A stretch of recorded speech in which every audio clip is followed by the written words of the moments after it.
Senate Judiciary is now in session. We're going to start with SB 146. Senator Sue Prentice is, thank you for waiting. I was a little slow this morning, this afternoon. You certainly can invite anyone who's going to.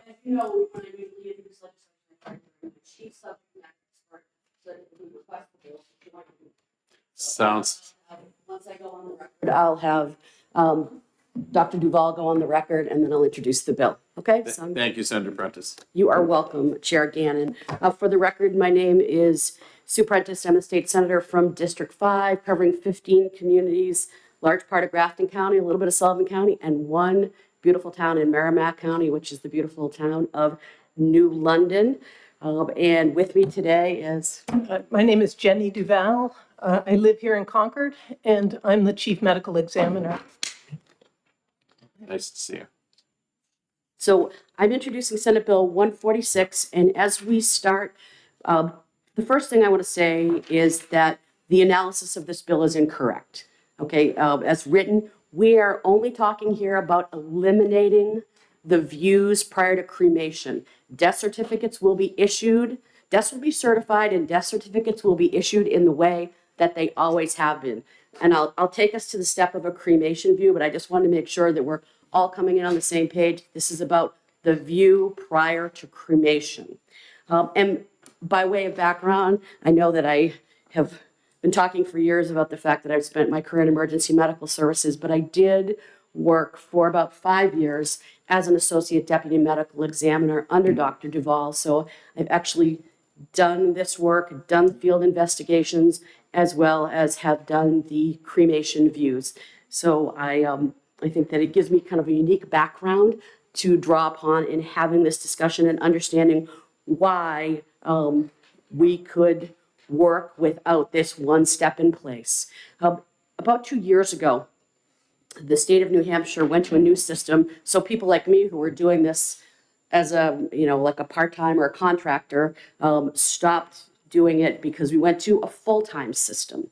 So we now have, based on regions that have been set up, full-time associate deputy medical examiners who work under Dr. Duval. We also have Dr. Weinberg, Mitchell Weinberg, that is with us today. As part of that, what we call them ADMEs, are, and I'll talk about the jurisdiction, doing death investigations, physical exams, working with healthcare, hospitals, hospice centers, working with families throughout the regions that they cover. And what they've seen in building out a new full-time system, that there's this incredible demand.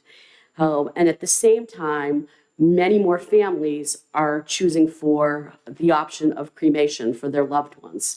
And so where these two things have come together in examining how this new system has rolled out is that families are having to wait a lot longer to be able to receive, get to move their loved one through to cremation and receive their final remains for wherever they're going to put them to rest, because there might, for their region, there's going to be one medical examiner that's on that day that not only has to do investigations that have to do with homicides, suicides, motor vehicle crashes, whatever it might be, work with the healthcare facilities and make sure, and then go in and view these bodies prior, these decedents prior to them being cremated. So let me walk you through a little bit, let me walk you through how this happens and why we believe that we can join. We are one of 4 states in the nation that requires a certification, a view prior to the cremation certification. And we believe that we can move away from that system because the real examination is in preparing the death certificate. So certifying the death, the cause and the manner. The majority of deaths happen in hospitals, and they happen in healthcare facilities, which could be skilled nursing home. They happen within hospice centers. It's greater than 12,000 a year. So a healthcare provider is a primary care provider, a nurse practitioner, whoever might be responsible for that person, most familiar with their medical record, is certifying their death. In addition, not in addition to that, separate from that, but related is the medical examiners and the associate deputy medical examiners where the non-natural deaths, so homicides, suicides, accidents, I like to call them crashes or incidents rather than accidents, just the unexpected, which are approximately 2,000 a year. These cases all come into the jurisdiction of the medical examiner's office. So what that means is in order for that death certificate to be generated, it's not the primary care provider, the person who is with them and knows their medical history the best. It is an associate deputy medical examiner who performs, if necessary, if decided, a physical exam, what we call an external exam, or it goes to autopsy. So, and sees one of the pathologists. So when we're looking at autopsies, we're looking at roughly 600 that go a year to autopsy. So what you can see here is that the majority of these cases where, again, this is the death certificate, before we even move further, is handled by, is already done by someone who has laid eyes, looked at the history. In many cases, especially when we're talking about the healthcare facilities or primary care providers, they know these decedents and they are comfortable based on that history and their medical record, or in the case of autopsy, in certifying that death in the cause and the manner. So the process, the certification process that we're talking about here has to do with cremation. So we've gone through doing the rigorous work of the death certificate. Then if a family has made a choice, and many more families are making a choice for cremation, then New Hampshire's had a requirement for viewing. And the purpose of viewing, and this happens like less than 1% of the time, is looking, really, you're looking at the death certificate to make sure that that is filled out correctly, but that's already been done by somebody who knows how to do it. Plus it goes to the medical examiner's office after that. So it has a couple of stops along the way. And this purpose of doing that is taking people in to these funeral homes. They look at the body, which they look at the death certificate, they fill out the cremation certificate, and then they leave. So we believe that we can get loved ones to their families in a more timely manner, and we can also take a layer out that respectfully we believe is unnecessary because of all the points along the way where these loved ones are touched, are seen, and their death certificates are completed. So we know that I'm sure that there's going to be questions about this. We're only trying to make the system more efficient for, number one, for the families. And that's the most important piece of this. And the second part is that we know, like you do anytime you have a new program, that you work it and you see where things work, what works well and what doesn't work well, and make improvements. We think that we can eliminate the step, make an improvement, and remain the integrity of the certification of that loved one's death, which is completion of the death certificate. So I am going to stop there. So you did really good. I'm going to stick with me, though. I'm like the person you're going to explain to. So I was into other things. People were talking to me. So if we have an unexpected death, 2,000 or so a year, it's still going to go to the medical examiner. If grandma dies at the nursing home, she's 100 years old, had a great life, go through what step I'm skipping now? It's her provider there, the nurse or a doctor. They're used to her care. They're going to certify something. So nursing home, Show me where. hospice, Yep. healthcare, hospital. There would be either their primary care provider or an attending physician would certify their death And right now, and would who's complete. coming in right now? Who's coming in? We're not talking about the death. So the death certificate center again, Yep. those have to be completed prior to cremation. Okay. So we've already gone, I just wanted to walk through the steps, whether I'm glad we're doing it prior. Yep, to no, it's okay. Whether you die at home. Yep. Whether you die in an unfortunate incident, whether you die in a healthcare facility, like a hospital, hospice, nursing home, okay? That's where the death certificate, the certification piece gets completed, either by someone who's an attending physician, a primary care provider, okay? And if it's outside of that setting and it is not a natural death, then it is an associate deputy medical examiner, or if it goes to autopsy, it is a pathologist that's on call that day. Once that's done, the death certificate, along with with the loved one, the deceased, we call them in the world of medical examination, decedent goes to a funeral home. If they choose cremation, the requirement has been that the body is viewed, that decedent's body, that loved one's body is viewed prior to them being able to be cremated. And I also want to add on here, there's already a 48-hour requirement unless there is some major public health issue that needs to be managed before that. So they are not going to cremation for a minimum of 48 hours. So death certificates all set.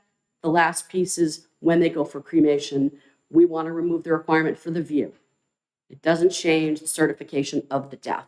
Senator Prentice, crystal clear now. Thank you. Okay, and I know there'll be questions, so. I'd be happy to answer any other questions. I think that was a pretty good overview. So, you know, the only piece we're trying to eliminate is this physical in-person view of the body by one of our ADMEs. The cremation rate has soared and the number of ADMEs has dropped. So it's just not sustainable for us.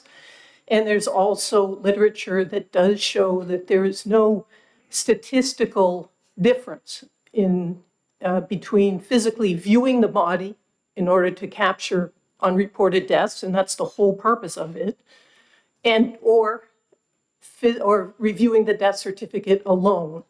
We're still going to capture about 1% of deaths that should have been reported to us, but we're not. And these deaths are typically delayed deaths in elderly persons from falls, accidental injury deaths. So once we do capture those, or they're reported in the beginning, then we do investigate those deaths. Just real quick, this doesn't preclude a family member. I just want to see the body before. It's not going to undermine their ability to. Okay, that's my only thought. No, I mean, that's between the funeral director and the family, so we would not get in between that process. That's not our role. It wouldn't undermine their ability to, I just want to see her for the last time or something like that. Oh, yeah, that's not at all what this is about. Yeah. Go ahead, Senator. Thank you, Mr. Chairman. Thank you for taking my question. There's a part in my brain that feels like when it's a body that's going for cremation and nobody is doing a view, that's a far riskier situation. We just make an assumption when a body is found and it looks like they fell down the stairs, that they just fell down the stairs. Well, no, that would be a death that would be reported to us and we would investigate. If there's any indication that there's trauma that could have caused the death, then that immediately should be, and by statute, must be reported to us. So always a view. I get in an institution when they die, but if you've just found somebody in their bed, is that something who was deceased, was possibly elderly, that wouldn't be a view? Not a view by us. So that would be a patient, that would be what we call decline, where we decline jurisdiction as long as it's not an unexpected death. It's in an older person with a lot of medical problems, and the police have responded to the home, and they're sure that there is no indication of foul play. EMS has responded and determined that the patient is deceased. So we would not be physically viewing that body if it, unless there's some indication for us to get involved, because our whole role is to investigate non-natural deaths. That's really our mandate, or public health hazards. And may I do a quick follow-up for Senator Reardon and just for the committee? So in doing this work, what I would do, you get a call, any time of day, but it was usually, late at night or early in the morning. And it would be about a death at home. A family member has woken up and has found their loved one is now deceased, or they have come to that person's home because they couldn't get him on the telephone, and they have found them deceased. The first phone call would come in to through the sheriff's office to me. I'd get the basic information, and then I would talk to them, and I would talk to the law enforcement official. I would get the name of the primary care provider and run down every detail until I either knew and was certain, and I also had to consult with the pathologist on call that this was a natural death because of, say, the medical history that this person had had, and I'd already talked to their primary care provider or someone in that primary care provider's office. And if I ever had a question, then, and I would ask Dr. Duval or Dr. Weinberg to take this person to autopsy or to authorize me to do an external exam and take it to the next step because I wasn't sure. That is maybe a handful of times, but in the field, we are doing a medical investigation, and we're just running down every avenue to be sure that, try to find out what we can about that person and their medical history so we can appropriately fill out the death certificate. Very good. Follow. Thank you. I will tell you, I admittedly watch a lot of true crime, and I can hear Keith Morrison in my head right now saying, but was it? I mean, you make an assumption looking at a body without any other testing that it was a natural death, just based on the history of that person. So, Senator Reardon, respectfully, there's a difference between, that's why I brought up, we do the medical investigation, not the criminal investigation. And there's a difference between, say, a person being found at, say, the bottom of the stairs, sometimes even on a kitchen floor, outside, halfway in or halfway, I don't want to be like in a position that you wouldn't expect versus in their bed under the covers like they went to sleep the night before. So that, and starting to run down the medical part of it is different than if I were to hear, well, they're looks like they might have fallen down the stairs and we're not completely sure. Then I would immediately rule it in and take it as a case. And then it would be investigated by the medical examiner that's on call and consulted with the pathologist. I mean, I would just add, ideally, the only way to be sure is to autopsy all 14,000 deaths we have every year in this state. And it's just not something that could possibly happen. And so we have to use the resources we have and use them judiciously. And we think we can still do really high quality death investigation and still make this little change to the statute. Senator Alger.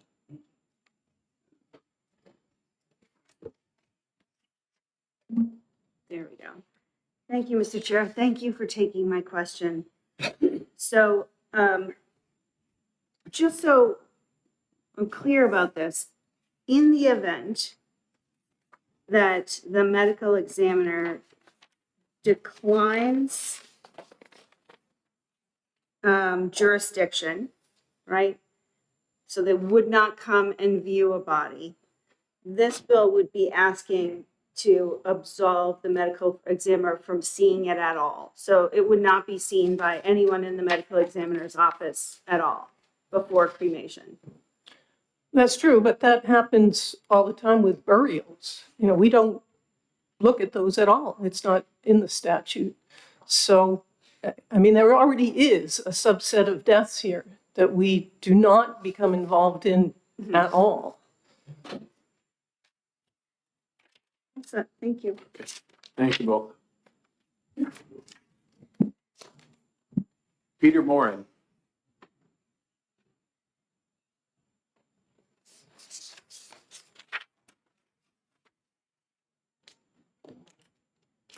Good afternoon, sir.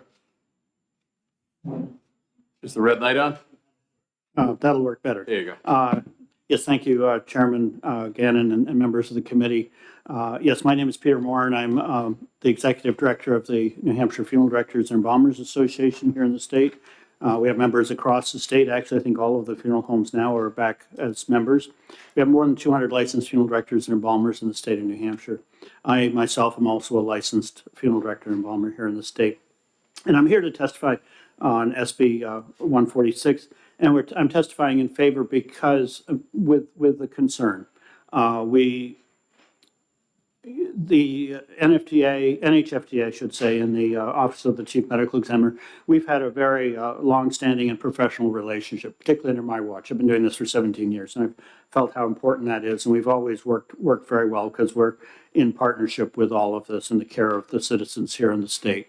And we understand completely the reasoning that Dr. Duval and Senator Prentice expressed as why they're doing this. We understand that we're short-staffed, well, everybody's short-staffed, but in terms of the deputy medical examiners, that they're short-staffed for the state, but also that there's a cost and time factor involved. And we understand that completely, why they're requesting this change.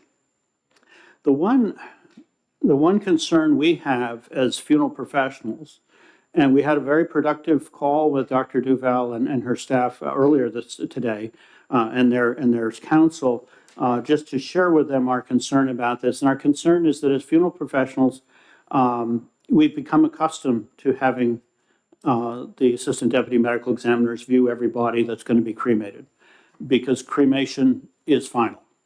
Okay, if you bury someone, I can tell you exactly where they are, and we can find them, and if we need to, we can exhume and so forth, if there's any question.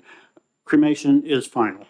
And so we're accustomed to that, and I guess like anything, we're not, big proponents of change. Nobody likes change.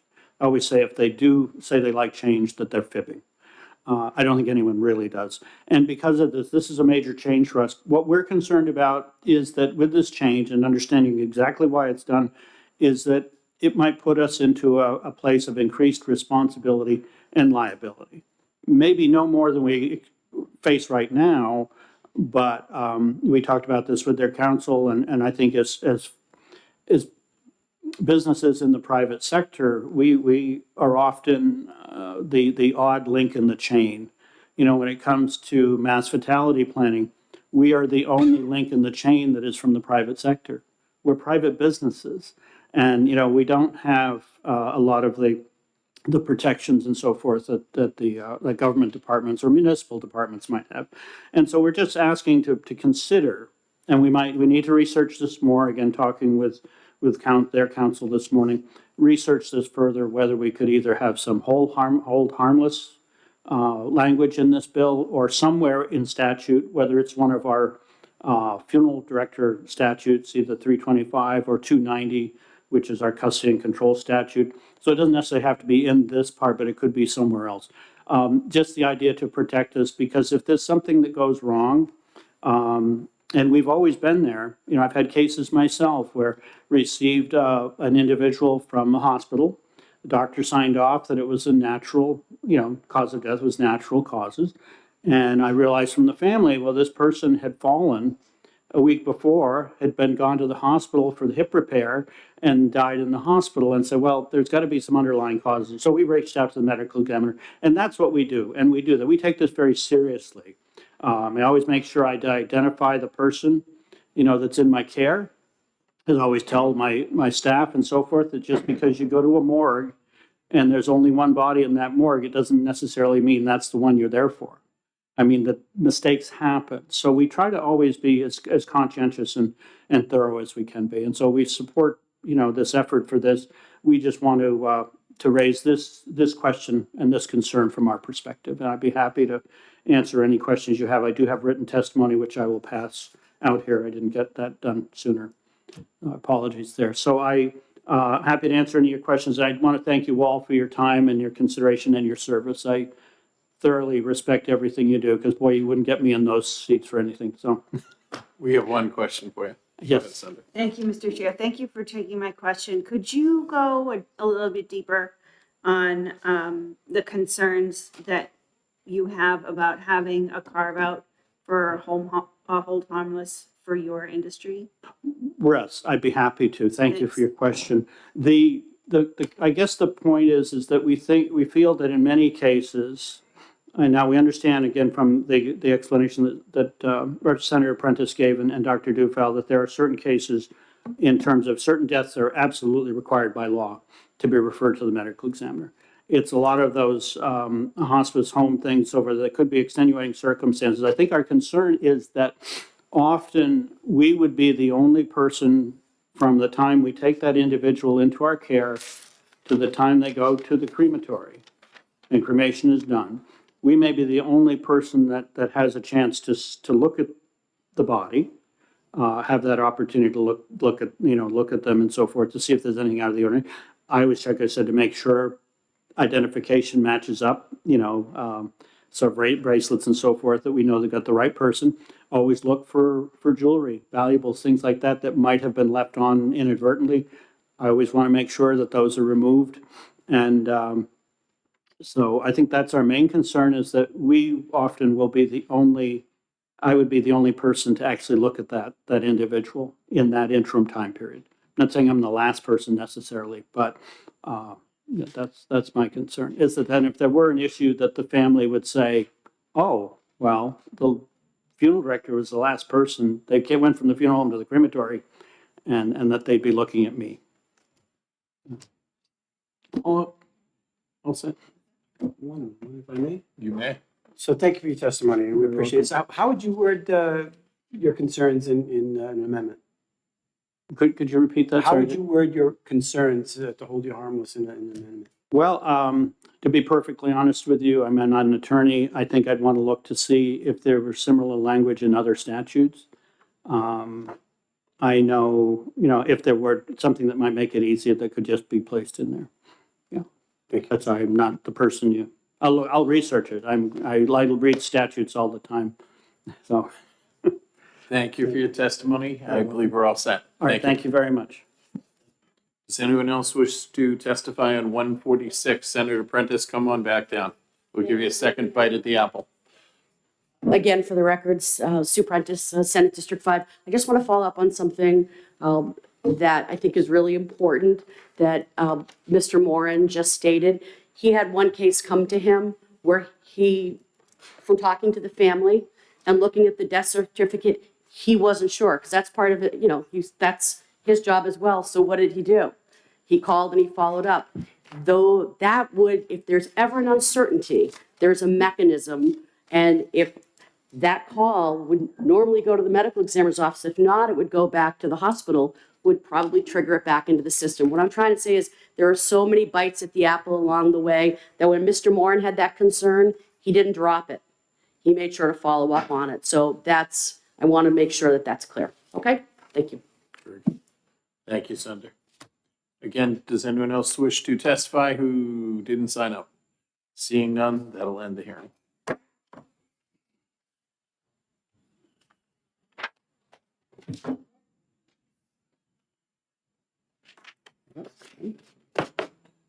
Different one. Come on down, Senator Ennis. I'm sorry for your loss over the weekend.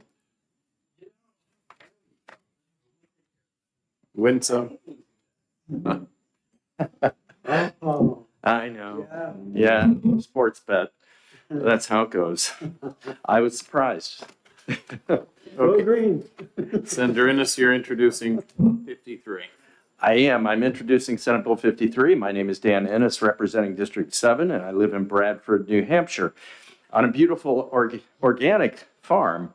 And I'm here today to introduce a bill that I never thought I'd ever see, but I think it's pretty great. So a quick backdrop. Years ago, I met this wonderful person, Spencer, now my husband, and we are environmentalists. We try to protect the planet as much as we can, do the right things. And he raised an interesting issue. As you're getting to know someone, you learn about him. He says, I don't want to be buried in a box, and I don't want to be burned up. And I thought, well, what do you want me to do with you? And I asked that question. He said, drag me into the woods, let the animals have me. Throw me in the ocean, let the fish eat me. Yeah, I don't think that's legal. But this bill actually sets up a situation that moves in the direction that he wants to go with his remains. And I'm here today as the prime sponsor of Senate Bill 53, which would legalize natural organic reduction, a respectful, environmentally friendly death care option. words you never thought you'd say, like death care. But this is a really neat idea. Natural organic reduction is a sophisticated process that applies cutting-edge technology and engineering to accelerate the natural process of turning a body into soil, ashes to ashes. The soil is rigorously tested and safe, and people who want to choose this approach, natural organic reduction, do so because it aligns with their personal values and gives them an opportunity to recommit themselves to the earth. And this bill aims to honor that consumer choice. Natural organic reduction is already legal in 12 other states, and this bill is modeled off that precedent. Bottom line is, this isn't a choice for everyone. There are some people who are going to object on religious grounds. I understand that. No one's forced to do it. You have your choice. You can go in a box, you can get burned up, or you can naturally decompose if this gets through.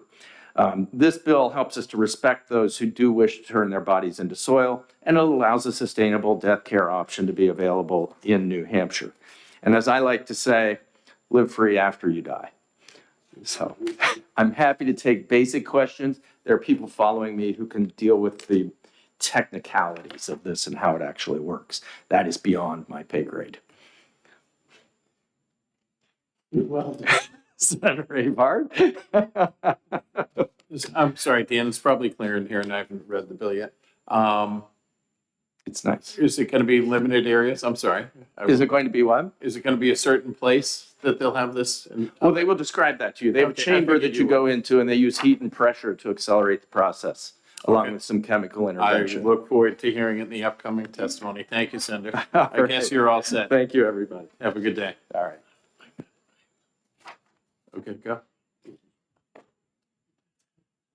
Peter Moran, come back. If you're still here, Peter? Nope. David Bryant?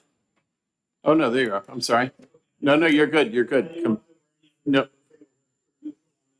I get 5 or 6 people speaking, so I'm not going in any. You're good. You're good. No, you're great. Sit down. Let her rip. Oh, there you go. Don't forget her on Friday. That's all.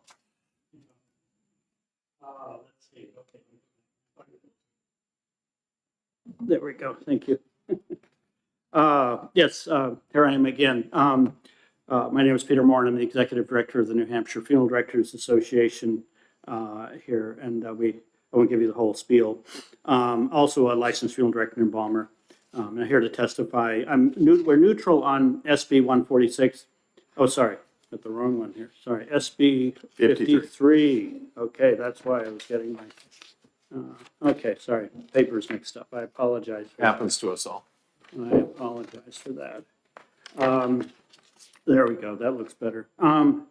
We understand that offering the citizens of New Hampshire end-of-life options. And as funeral professionals, we appreciate that some of these options aren't necessarily as straightforward as they might appear to be.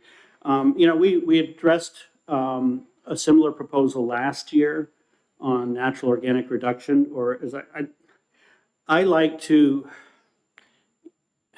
I'm really not a big fan of euphemisms. What we're talking about is human composting. Okay. Cremation is cremation.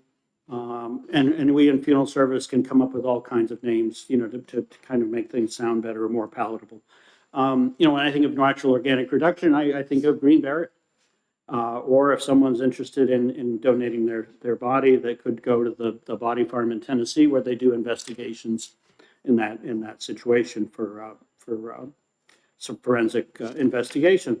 So there's all kinds of that. I think one of the main things that concerns us too is that there's several things. That this is a 4 to 8 week process that takes place under very strict conditions, as he said, in a stainless steel container involving heat and moisture.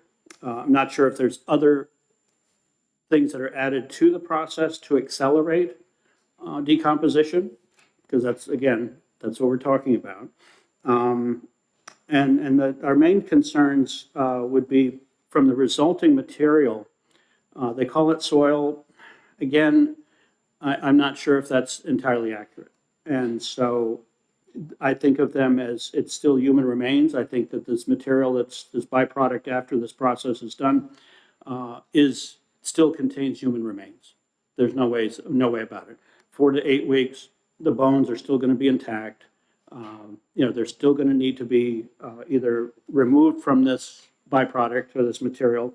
So we're concerned about the various things about disease control, which may result for material, what's left in this material, water and air contamination, because we're concerned about how this material is dealt with after the process.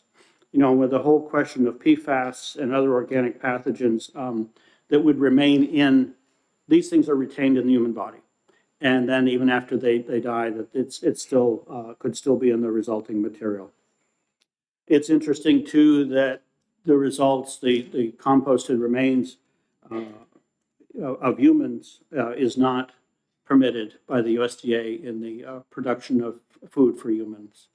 So it's not permitted in that case. We have about 6 states that have legalized the process, Vermont, Massachusetts, and New York. So we have neighboring states who've done this.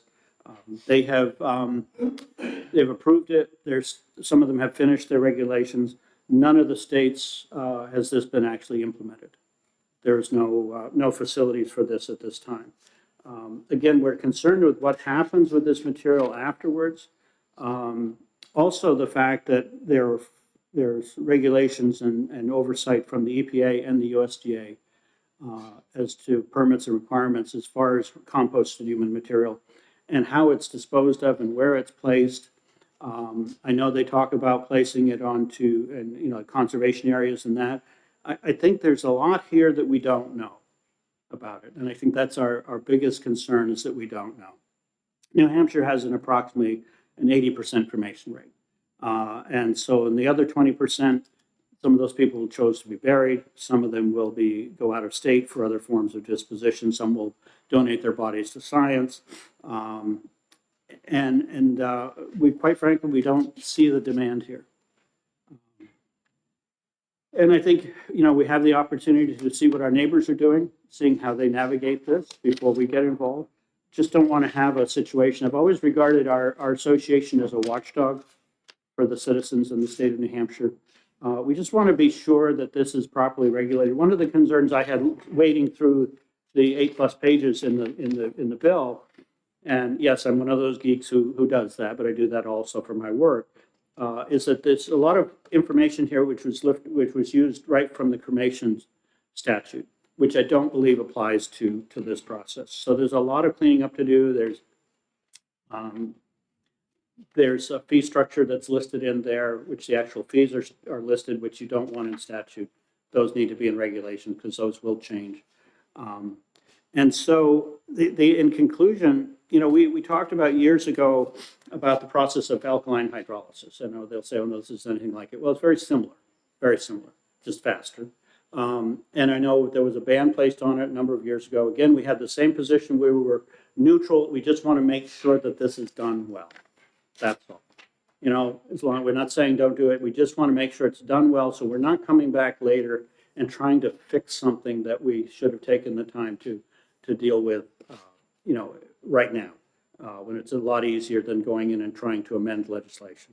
And that we would ask that we recommend that, if this is approved, this process is that they would also, allow a language in the bill to lift the ban on alkaline hydrolysis, which would give our citizens another process to deal with.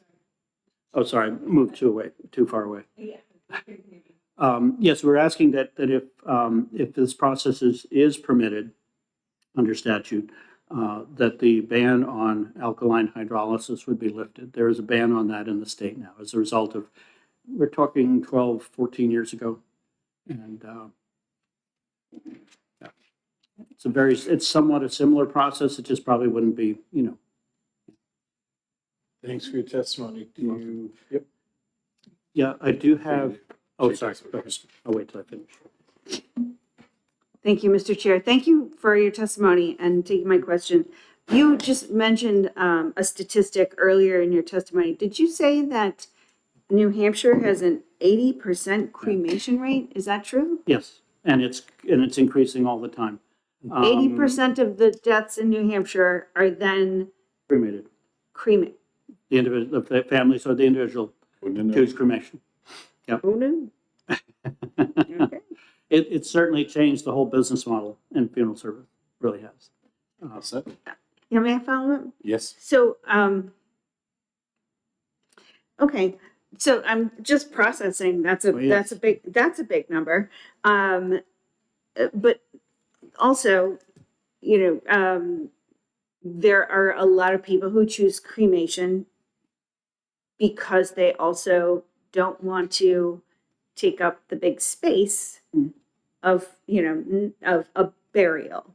And so would this not be just another option for families to be able to, honor that wish and also not want to be cremated? I think that in both instances, if there were PFAS, and we know that that's like that we're all carrying it all around, it doesn't go away in the Right. cremation either. But, so I don't know that you can remediate your remains afterwards. So I don't know that that's a thing. But I mean, it seems like it's a separate, that's a separate bill. But your objections are that it's not quite clear enough, not objections to it being offered as another way for people to be interned. You are correct. Okay. Yes. Yeah, no, Thank you. we're not opposed to this, no. We Okay. just want to make sure that the statute Just some of the details. and also the Gotcha. resulting rules and regulations will Okay. be done correctly. Thank you for your testimony, Mr. You're very Moore. welcome. I do have written testimony unless there's another question. Hand it out over there and they'll get it to Okay, us. We will and read I it. do have another one here actually from, which a written testimony, which I'll be submitting, from Robert Bobdun, who's the Director of Office of Public Policy with the Diocese of Manchester. And Bob was not able to be here to testify because his brother had passed away just a few days ago. We will And read it. so he had asked if I would submit this written testimony, and so I'd be happy to do that also. That'll be great. Thank you. You're very welcome. Thank you. Thank you for your time and your Thank you. service. David Bryant.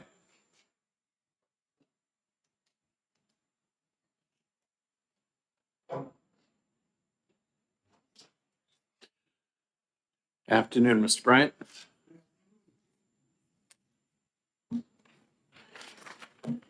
Good afternoon, Chairman Gannon, members of the committee. It was a beautiful drive down here this morning from Coos County. My name is David Bryant. I'm a licensed funeral director and embalmer. As such, I fully understand and respect the desire of consumers to have a variety of disposition options when their loved ones pass away. I don't morally oppose the process of NOR, but I do have several concerns with the specific legislation I think need to be carefully considered. The proper handling of the deceased is paramount for us. Caring of the dead, regardless of the method, is a sacred obligation. When introducing a new method, I think it's imperative that the process be dignified, effective, and one that doesn't violate public trust. Natural organic reduction, NOR, is still in its infancy in human death care. And I believe there are many unanswered questions, not only by myself, but many of my colleagues that need to be addressed before this legislation moves forward. We have yet to see an overwhelming demand for this process in New Hampshire. If families requested such services, it would be my instinct to help them in obtaining this service in another state currently. And there are other states that have approved it but have yet to build an operational facility. Changes in the laws regarding the disposition of the deceased are sometimes necessary, unquestionably, but such changes should be driven by overwhelming consumer demand and a clear societal shift. My family's been in funeral service for more than 60 years, and we've been talking a little bit today about the cremation rate. When my grandfather began his career in Coos County, families who chose cremation, their loved ones had to be transported more than 200 miles from us to Boston. And it wasn't until 1986 we opened our first crematory here. In that short span of time, we've gone from a 5% national cremation rate to well in excess of 50%, and nearly 11,000 people in New Hampshire who die will be cremated this year. History shows us that we've adapted to consumer preference over time. If the public demands it, we'll inevitably have the laws changed collectively. But meaningful legal change should be guided by necessity and widespread demand. I don't believe it should be guided by conjecture. In answering the senator's question from a little earlier, I would also mention that cremated remains take up a relatively small amount of space, as we've all seen, going to memorials and the like. My understanding of this process, and I'm not a scientist, is you're dealing with several yards of material, which, you know, if you've ever gotten landscaping materials delivered, like in a dump truck, that's yards of material. So there is a bit of a change there. But in closing, I think at this point, I don't see a widespread demand for this process. And I thank you for your time. Thank you. Questions? Thank you for your testimony. Appreciate it. Nora Plunk? Okay. Thank you. Good afternoon, ma'am. How you doing?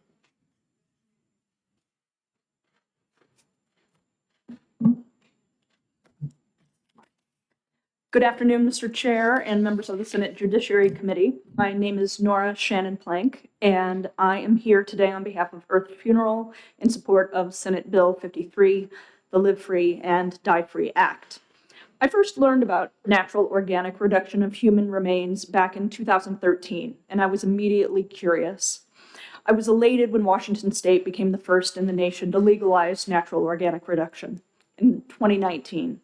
Now 11 more states have passed legislation, including Maine and Vermont. And as the previous speakers have mentioned, indeed, nothing is operationalized in Maine or Vermont yet. Like our neighbors, the people of New Hampshire deserve more options in their after-death care than just traditional burial and cremation. That's why I'm here today. Part of my motivation is about the environment.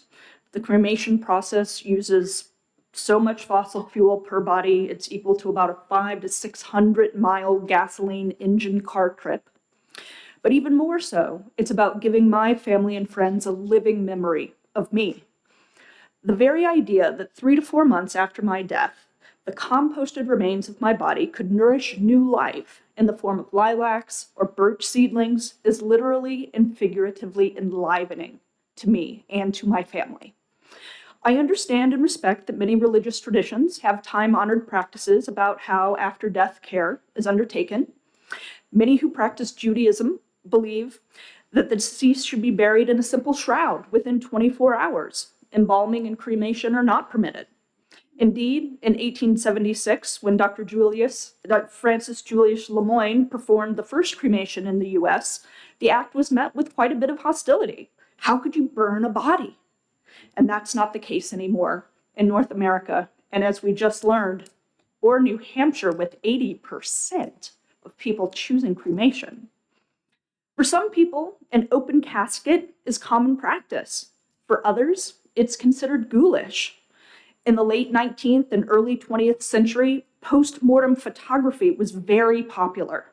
Today, it's hard to imagine a large family posing with the corpse of a beloved relative, let alone displaying that photograph prominently in their home. What is morbid now was respectful and loving then. Just like in life, people want to express their values while dying and in after-death care. No one here is advocating for everyone to be composted after death. But for those who want it in New Hampshire, it should be a legal option in concert with current laws regulating cremation and traditional burial. Although it may not align with your principles, I ask that you respect that this is the process that resonates most with mine. In their grief, it would be cruel to require my family to transport my body hundreds or even thousands of miles just to get the death care that I and they want for me, when it can happen just as easily in the Granite State. Please support Senate Bill 53. Thank you, and I would be happy to try to answer any questions from the committee. Thank you for your testimony. Questions? Seeing none, have a great day. Appreciate it. Thank you very much. Michael Vlasic.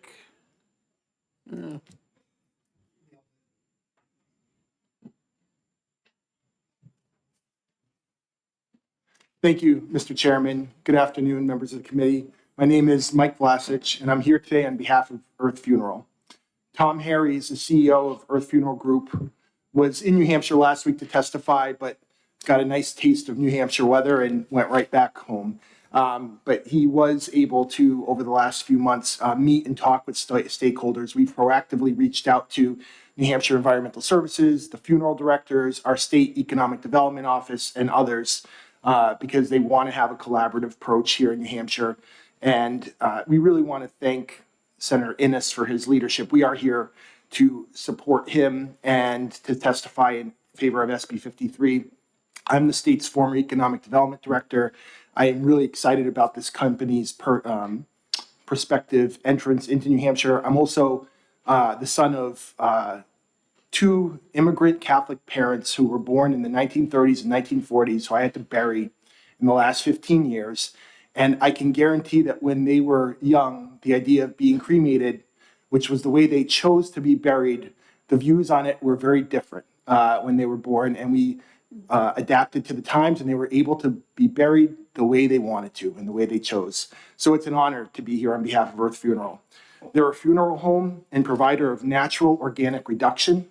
It was founded in 2020 by an experienced team of funeral industry professionals and has now served over 1,500 families across many states. Natural organic reduction is a safe, responsible, and dignified process of turning a body into a soil amendment. We apply technology to accelerate what would otherwise happen in nature through our specially engineered vessels. No chemicals are actually used. Our funeral directors work closely with families through every step of this process, which takes about a month. In the 12 states where we are approved, where we are practicing, we have worked hard to find collaborative approaches with existing funeral directors, and that pledge is here today to continue to work with our existing infrastructure. Each family receives all or a portion of their loved one's soil, and in many cases, families chose to donate soil back to our funeral home, meaning Earth Funerals, where it is used for forest regeneration projects in concert with state and local environmental laws on our own private conservation land or in partnership with land trusts and other conservation organizations. The disposition process is identical in this legislation to what already occurs. SB 53 is an enabling legislation that provides the regulatory structure and framework in New Hampshire law to allow this death care option to be available to consumers. Although this legislation is analogous to the cremation laws, it recognizes that it is a different process and is necessary to provide both regulatory certainty and appropriate consumer protections. Earth Funeral believes that a person or family should be able to choose a method of death care that resonates with their values. Earth Funeral is honored to work with families who are drawn to choosing a gentle, respectful, environmentally friendly alternative to cremation and traditional burial.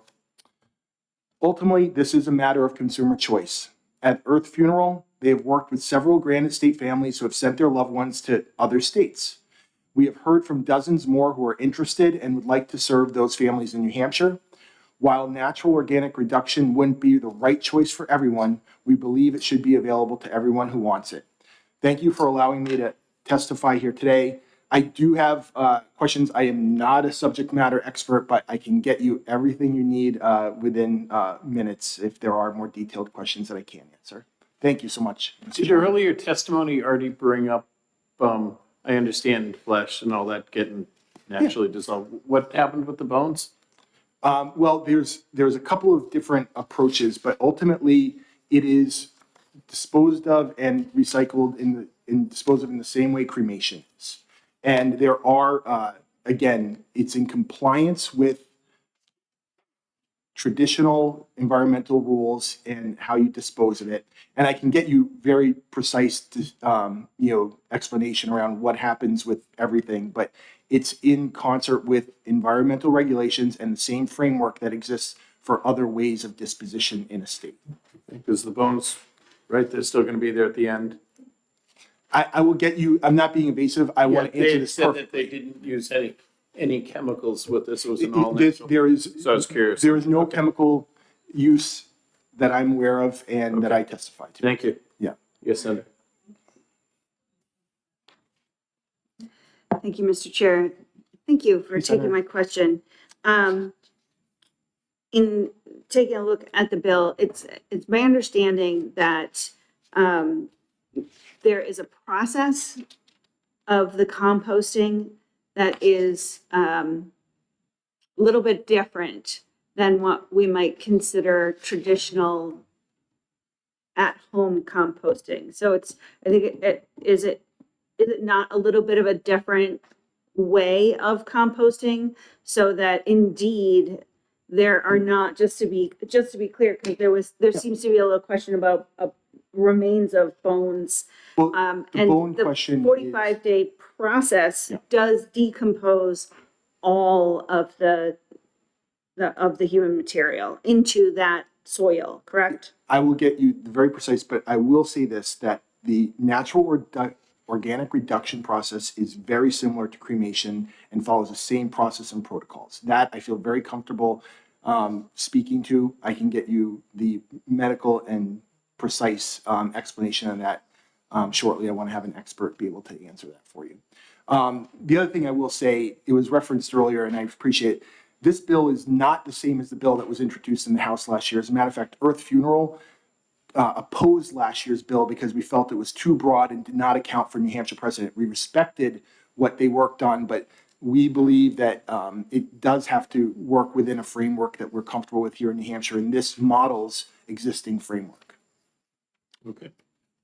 Thank you for your testimony. Thank you so much. Appreciate it. You have a? No. Okay. Jessica Lamontagne. Good afternoon, Ms. Montaigne.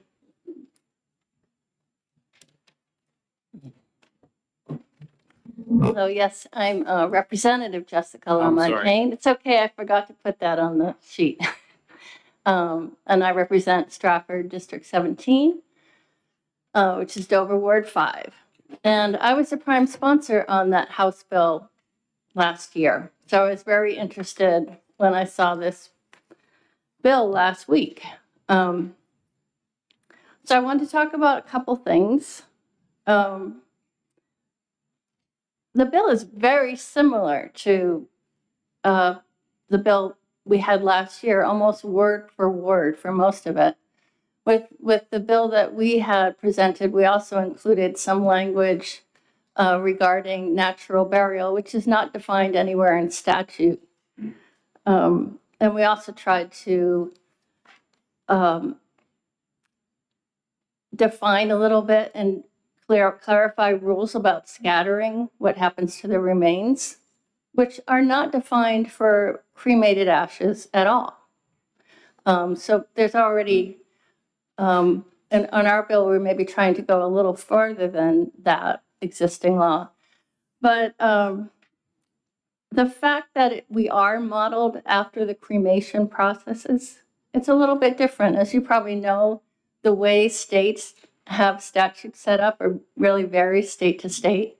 So we went with sort of the New Hampshire model. And I think the rules as far as how the body will be handled is very much the same way that you would handle a body that's being sent to a crematory. You know, very careful chain of custody rules and documentation, and I think that part would be very safe. And as the previous speaker mentioned, because Mr. Moran from the Funeral Directors Association was saying, well, the bones are largely still intact with natural organic reduction, and that's also true with cremation to some extent. And they would use the very same equipment to pulverize the bones and then mix it back in with the remains.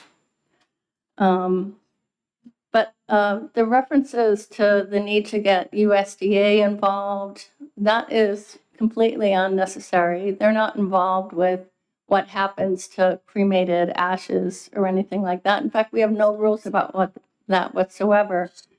But it clearly states in the bill that the soil resulting from natural organic reduction would not ever be used for food. Okay, it can be used in forests, and around a lilac, but it's not for food production, and it would not fall under the jurisdiction of the USDA. What else did I want to address? Yeah, there aren't really issues with disease and pathogens. Where natural organic reduction is now being practiced, there is careful testing of the soil to make sure there aren't any pathogens in it.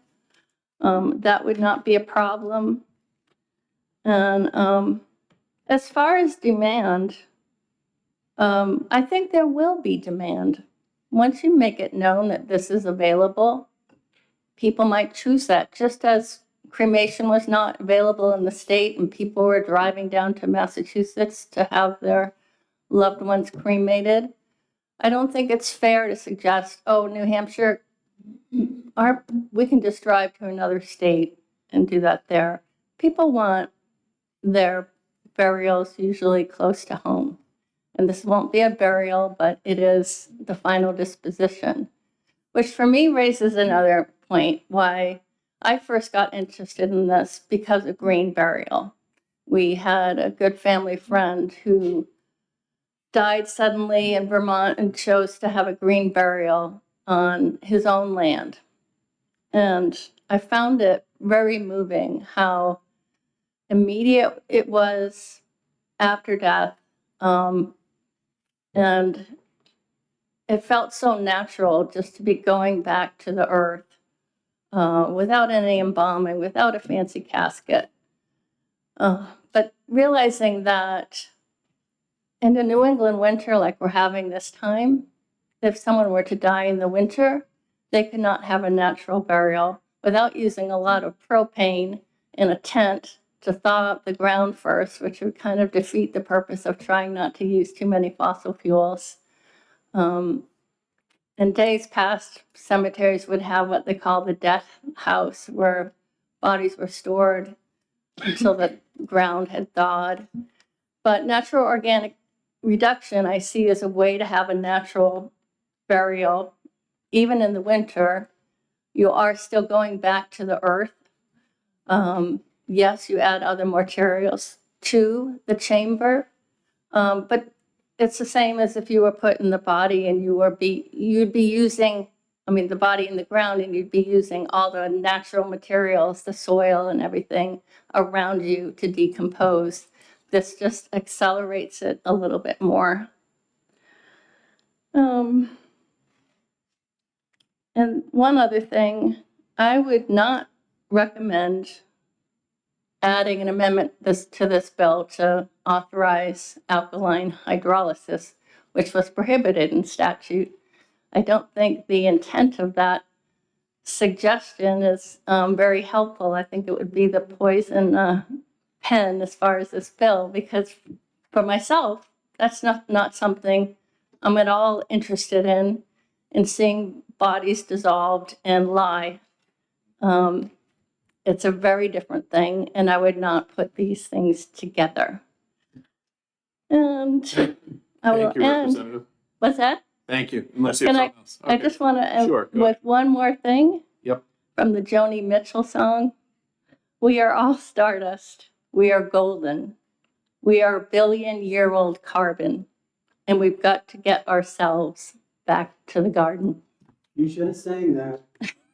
No, you probably wouldn't want. Thank you, Representative, for your testimony. Do we have any questions? Seeing none, thank you very much. Thank you. Deanna Jarvis from OPLC. How you doing today? Welcome. Thank you so much. Just for the record, Deanna Juris, Executive Director over at OPLC. I will be quite brief. The office is not taking a position on the policy decision of the burial or the treatment of any remains or of the dead. But we are looking at, just reading the plain text of the bill, looking at a number of conflicts just with the governing statute of 310. If the committee would be open to it, my general counsel is homesick today, so I am pinch hitting here. But if the committee would be open to it or working with the sponsor, just for some process changes in terms of examples of the things I'm looking at technically would be like a 5-year license where the statute very clearly says all the credentials are 2 years within the office. Just the process for inspections, the fee setting authority is already kind of laid out. We have kind of a template. So the hope would be if the committee would be open to some amendment language, just changing those, removing some of those conflicts to come into line with the existing structure that we have and with the other board. So just saying operationally, we have some adjustments we would like to see made if this body chooses to go forward with that policy. So I'll be happy to follow up an email Thank you very with that much. text. Any questions? Seeing none, thank you very much. Thank you very much. Does So I will anyone follow else up wish with you. to testify on SB 53 who didn't sign in or didn't have a chance? Anyway, seeing none, thank you.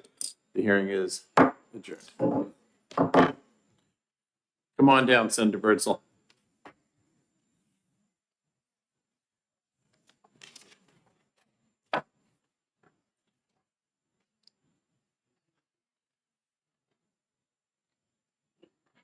Senator Birdsall, anytime you're ready. Pete's always ready. All right. Thank you, Mr. Chair. Thank you, committee. For the record, my name is Regina Birdsell, State Senator for District 19, which encompasses the towns of Derry, Hampstead, and Windham. And I'm here to present Senate Bill 140 FN. This was a request from the Department of Justice, and they are here to walk through the bill. But this bill establishes a domestic violence fatality review committee within the Department of Justice to conduct comprehensive multidisciplinary reviews of deaths related to domestic violence. This bill establishes a criminal penalty for intentionally disclosing information or records obtained from committee proceedings. So with that, I will end my testimony. Thank you, Senator. Seeing no questions, you're all set. Have a good Thank day. you. Up here. Matt Broadhead?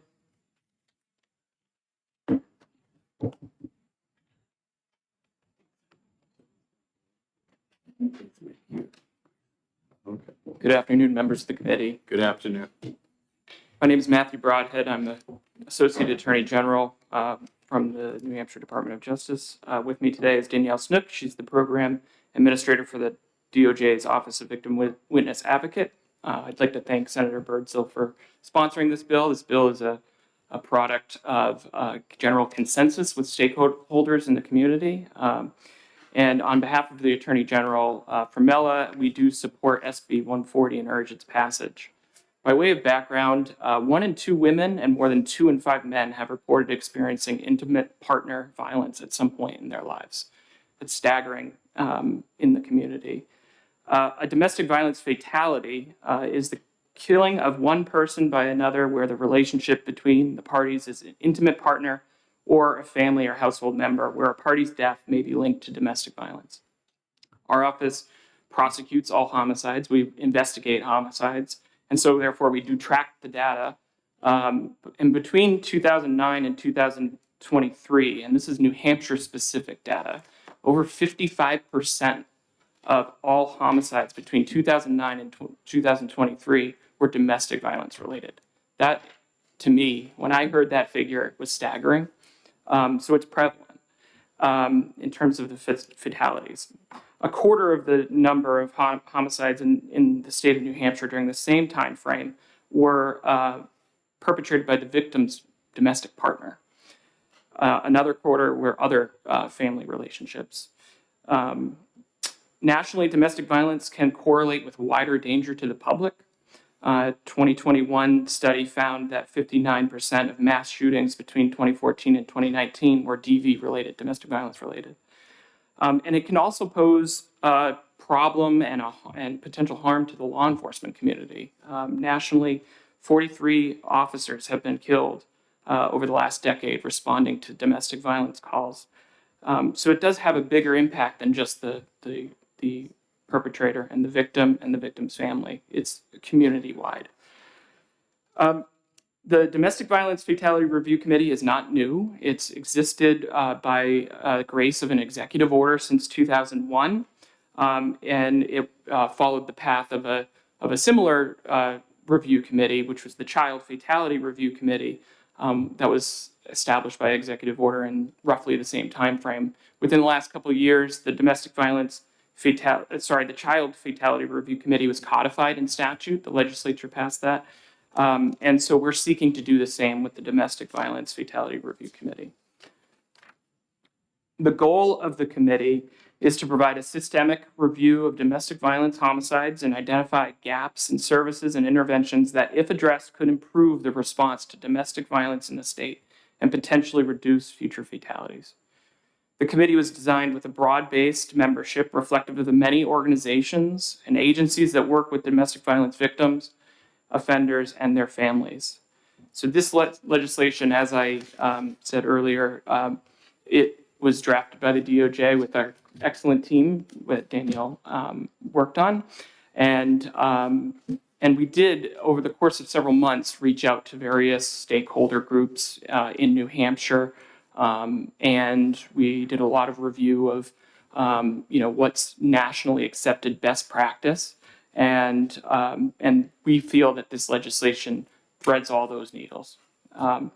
More than 30 states have adopted a law establishing a domestic violence fatality review committee, and we urge the committee to pass SB 140 to help New Hampshire codify this best practice into our law. I'm happy to take any questions. I do have a letter of support from the Londonderry Police Department, which I can pass around as well.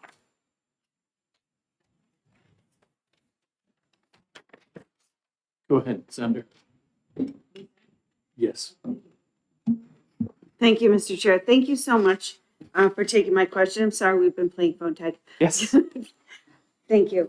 In the composition of the committee, I'm curious as to, and this is not a challenge, I'm just looking for some clarification on page 2, line 8, adding in a provider of batterers intervention programming. So as an unregulated and really untested space in working with batterers, what would you be looking for that assignment? Sure. Daniel, you want to take that? Hi, thank you very much for the question. Agreed. It is unregulated in the state of New Hampshire. However, it is an avenue that is used by prosecutors and courts when considering accountability for persons who commit domestic violence. And so the individuals in the state that are providing batterers intervention and accountability, I think, bring to the conversation that we would have at the DV Fatality Review Committee a deeper understanding of batterers.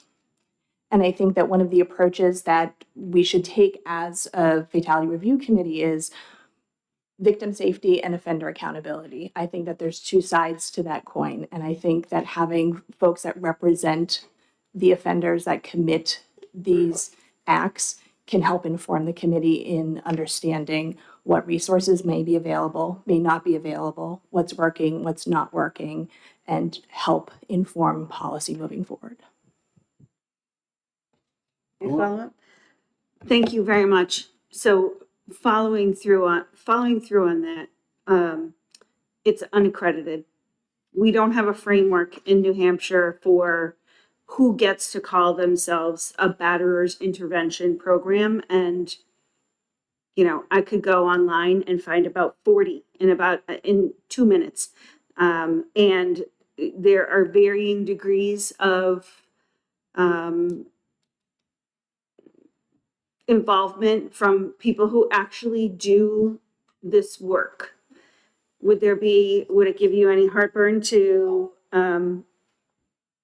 modify that line so that there's some, there's a difference between the pop-up online batters, I call myself a batters intervention group, and someone who's been doing the work in the field, like Dr. Scott Hampton, like David Finkelhor. Like we have people, we have experts, and I would feel terrible if we were to not use people who have research and data and work in the field and just be filling the spot with someone who saw an opportunity to make some money and come up with a program that,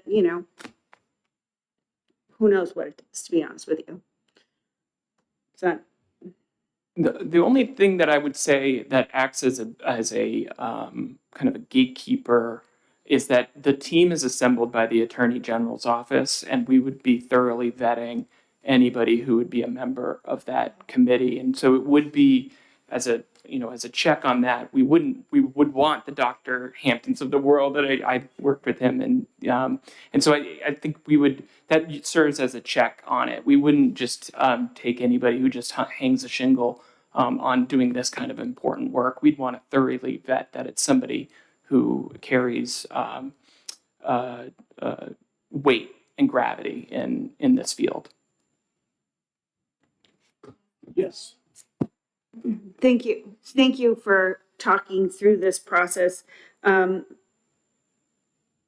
So in the vetting process, there are there are judges for whom they have availed themselves of the available trainings to know how to conduct a courtroom with survivors of domestic and sexual violence.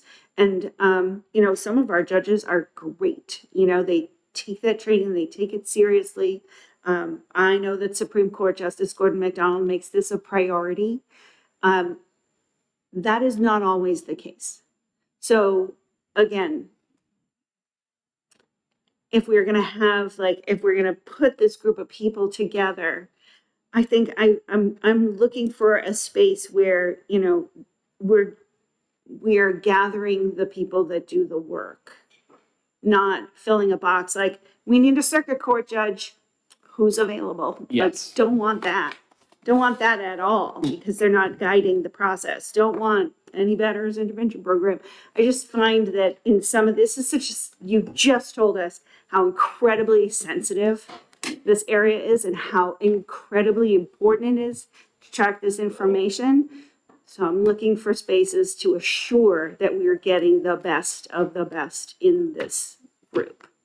Absolutely. Since 2001, that has been the goal, is to have the subject matter experts, not just the people who check the boxes, who have meet the basic minimum criteria. It's the people who are invested, who have seen cases, who want to spend the time. This is not easy work. This is nobody's paid for it. So it's people that are invested in the outcome and making sure that we're learning from past experiences to break the cycle of violence and be able to reduce what is a shockingly large percentage of homicides in our state.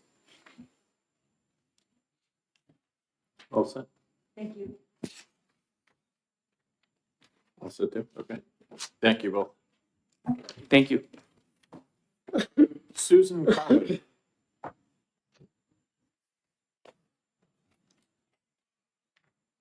Good afternoon. Good afternoon, Senator Gannon and members of the committee. My name is Susan Carbon. I'm not a billion years old, but I am here to testify and offer you some comments here this afternoon. I am a circuit court judge, and I sit in Manchester. I have been on the bench for about 35 years, although I retired a few years ago, and now because I'm over 70, I continue to sit part-time as a referee under our system. I want to thank you for the opportunity to make a few comments this afternoon about this bill, and also then give you a brief history of fatality review committees and my own involvement with them. In the late 1990s, the first ever conference on fatality review was convened in Key West, Florida by Dr. Neil Webstale, who is an internationally renowned sociologist, researcher, author, and so forth. New Hampshire sent a team to that conference, which included some of my colleagues' predecessors, law enforcement officers, victim advocates, and others. And we returned very excited about the possibility of creating our own team. And because we wanted to do it the best that we could, I wrote a grant to the State Justice Institute, and we received funding to have a planning committee. With that funding, we traveled around the country to study what other teams were doing that had pre-existed our own. We assessed what we liked, what we didn't like, what we thought would work in New Hampshire, and came back and proposed our own new committee. Then Governor Jeanne Shaheen signed an executive order in 1999 establishing our first Fatality Review Committee. The composition, as you've been discussing here this afternoon, was very, very broad, multidisciplinary. We secured the people we believed to be the experts in domestic violence on the committee, which also at the time included Dr. Hampton. Our cases were closed cases only so that we were not interfering with any investigation or anything else. One of the hallmarks of the Fatality Review Committee was its internal system of accountability. We would issue annual reports, and with each subsequent report, we would also include a report back on whether the previous year's recommendations had been adopted, and if not, why not, so that we could have this internal ongoing review about what's working, how are we improving, and what do we have yet to do. I had the privilege of chairing the committee for the first 7 years, and at times I also served as a consultant for an organization, a nonprofit, called the National Domestic Violence Fatality Review Initiative that was established by Dr. Websdale after the Key West Conference. At times I also served on their advisory board and then resigned from that and from my position as a judge to become the director of the Office on Violence Against Women at the Justice Department in Washington. I resumed my involvement with the National Domestic Violence Fatality Review Initiative when I returned, and in fact, I was the facilitator, the MC, if you will, for their international conference this past October. Without belaboring my other involvement, I would say it's safe to say that I've devoted my career to ending domestic and sexual violence. So it's within that context and my own involvement with our committee that I am here to offer my comments about this particular bill. In my view, I think that domestic violence remains the most insidious legal and social issue of our time. It takes a huge effort on the part of multiple fronts to address it. There's no one way to end it, and there's no one entity, organization, or person who can. But a Fatality Review Committee is a vital and instrumental tool that we could use to help address this problem. It is both a systemic and a community examination of domestic violence. Its goal is to reduce domestic homicides and otherwise make our communities safer. It has a no blame, no shame model. We're not out to point fingers or target individuals. We're out to find solutions to bridge gaps and help improve our collective responses to domestic violence. What makes the Fatality Review Committee different from many other efforts is the fact that it is so multidisciplinary.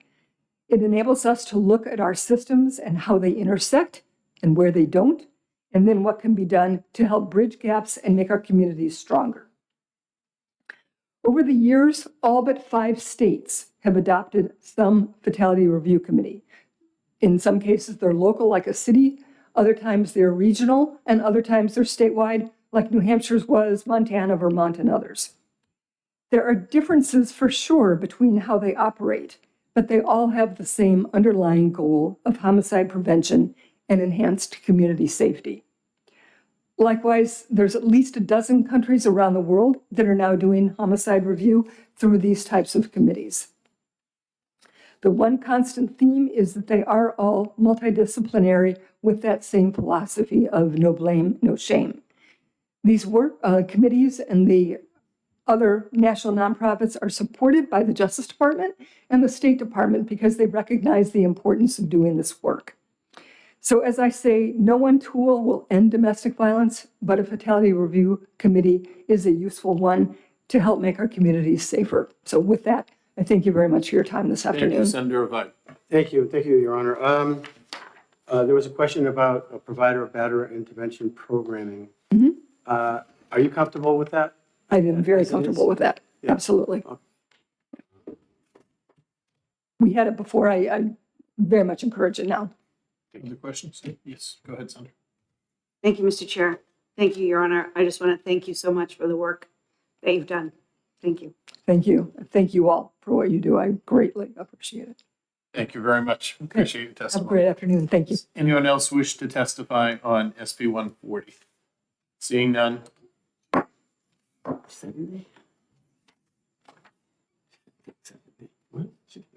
Oh, no, I heard that too.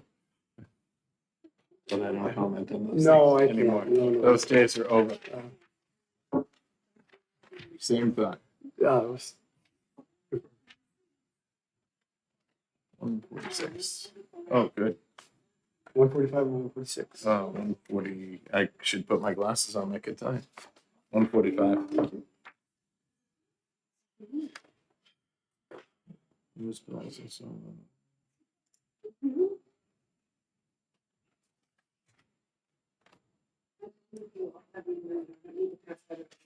I do have it, yes.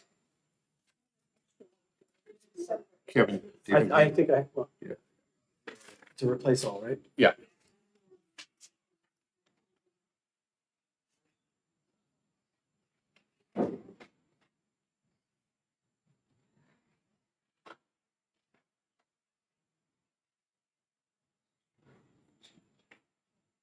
Whenever you're ready, send it.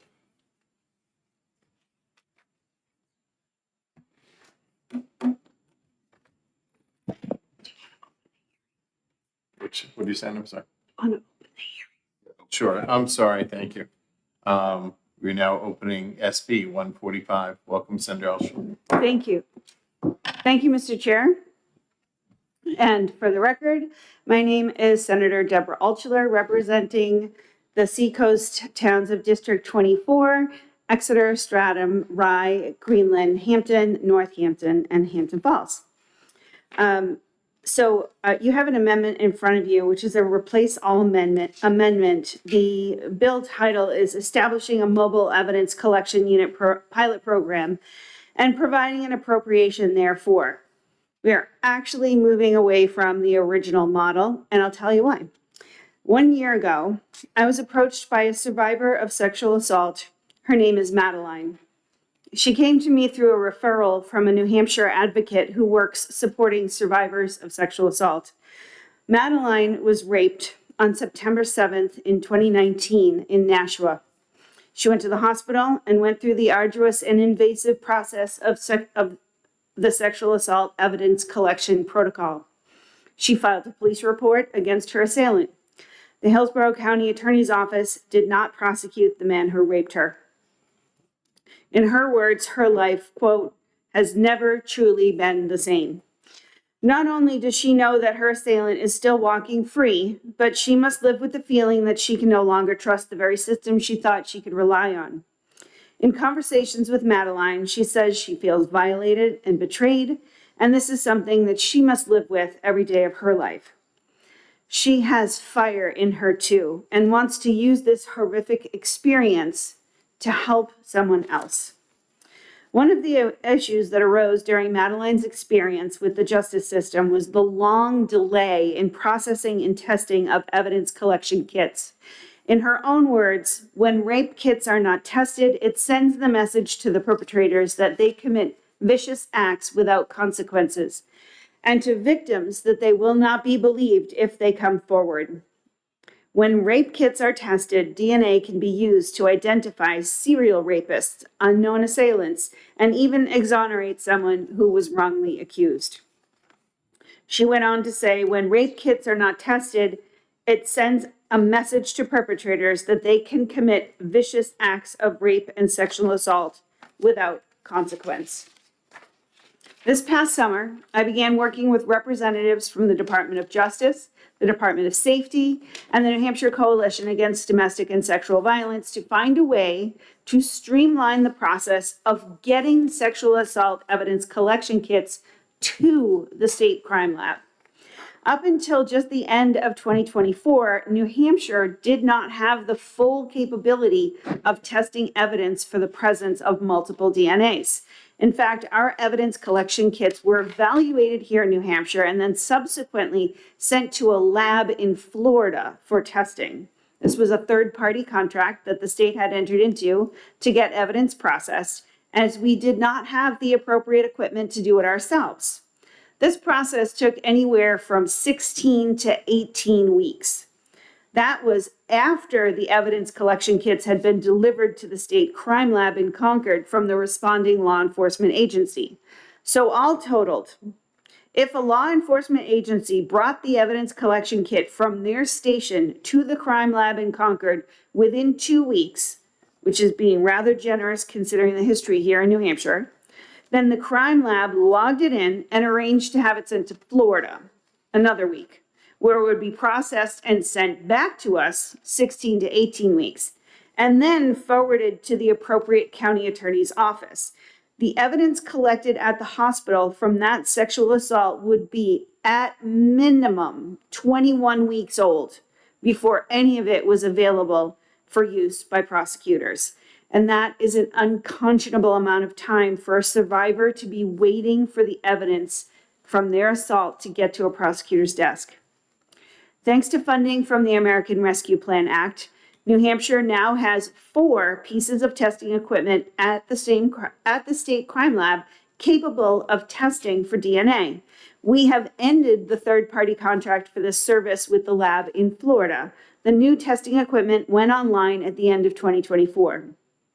So that solves the 16 to 18 week wait for testing in a state that is 1,400 miles away, which brought us to the next challenge, getting the sexual assault evidence collection kits from police departments to the crime lab. Larger municipalities with larger staff and more evidence from other crimes are able to work a weekly trip to the state crime lab into their schedule without disrupting patrols. The real challenge comes from the smaller, more rural areas where staffing is short, and sending an officer to the crime lab during business hours means taking an officer off patrol for half or possibly a full day. For some of the further locations, for example, Colebrook, Westmoreland, or East Kingston, this presents staffing challenges. In places where staffing is short, coupled with there being no set time limit in which evidence collection kits must be transported, it leads to forensic medical exam evidence sitting in municipal police departments, sometimes for weeks. Senate Bill 145 was crafted to meet that challenge and to get those kits to the lab as soon as possible. Knowing that the state crime lab now has the capability of testing evidence right here in Concord cuts down a significant amount of time previously used. Now, in collaboration with the New Hampshire Coalition Against Domestic and Sexual Violence, the Sexual Assault Kit Initiative Coordinator, the New Hampshire Sexual Assault Response Team, and the State Crime Lab, we started running scenarios and testing how this proposal might work. Even with the modest proposal of $200,000 to prop up a pilot program, the prospect of making 2 part-time positions into full-time positions and retrofitting a vehicle to transport evidence and maintain the chain of custody was proving to be a heavy lift. I brought the Assistant Commissioner of Safety into the fold to try to save this proposal. He understood the need, and after a few more meetings with the Crime Lab and the Department of Justice, he proposed that the small and rural departments could be offered the opportunity to use a common carrier for transport if they indeed could not spare an officer for a full or half day to go to Concord. This is a method used with other kinds of evidence and has success in getting things to the lab quickly, which brings us to Amendment 0265S. It adds a new requirement that all sexual assault evidence collection kits be transferred to the state crime lab within 7 business days of collection. Currently, there is only a suggestion with a sticker on the evidence collection box of getting it to the lab as soon as possible. In the event that a department will be unable to meet the 7-day deadline by delivering the evidence via an officer maintaining the chain of custody, then, and only then, the law enforcement agency may use a common carrier with route tracking, like FedEx or UPS, and that must be sent from a storefront, no drop boxes.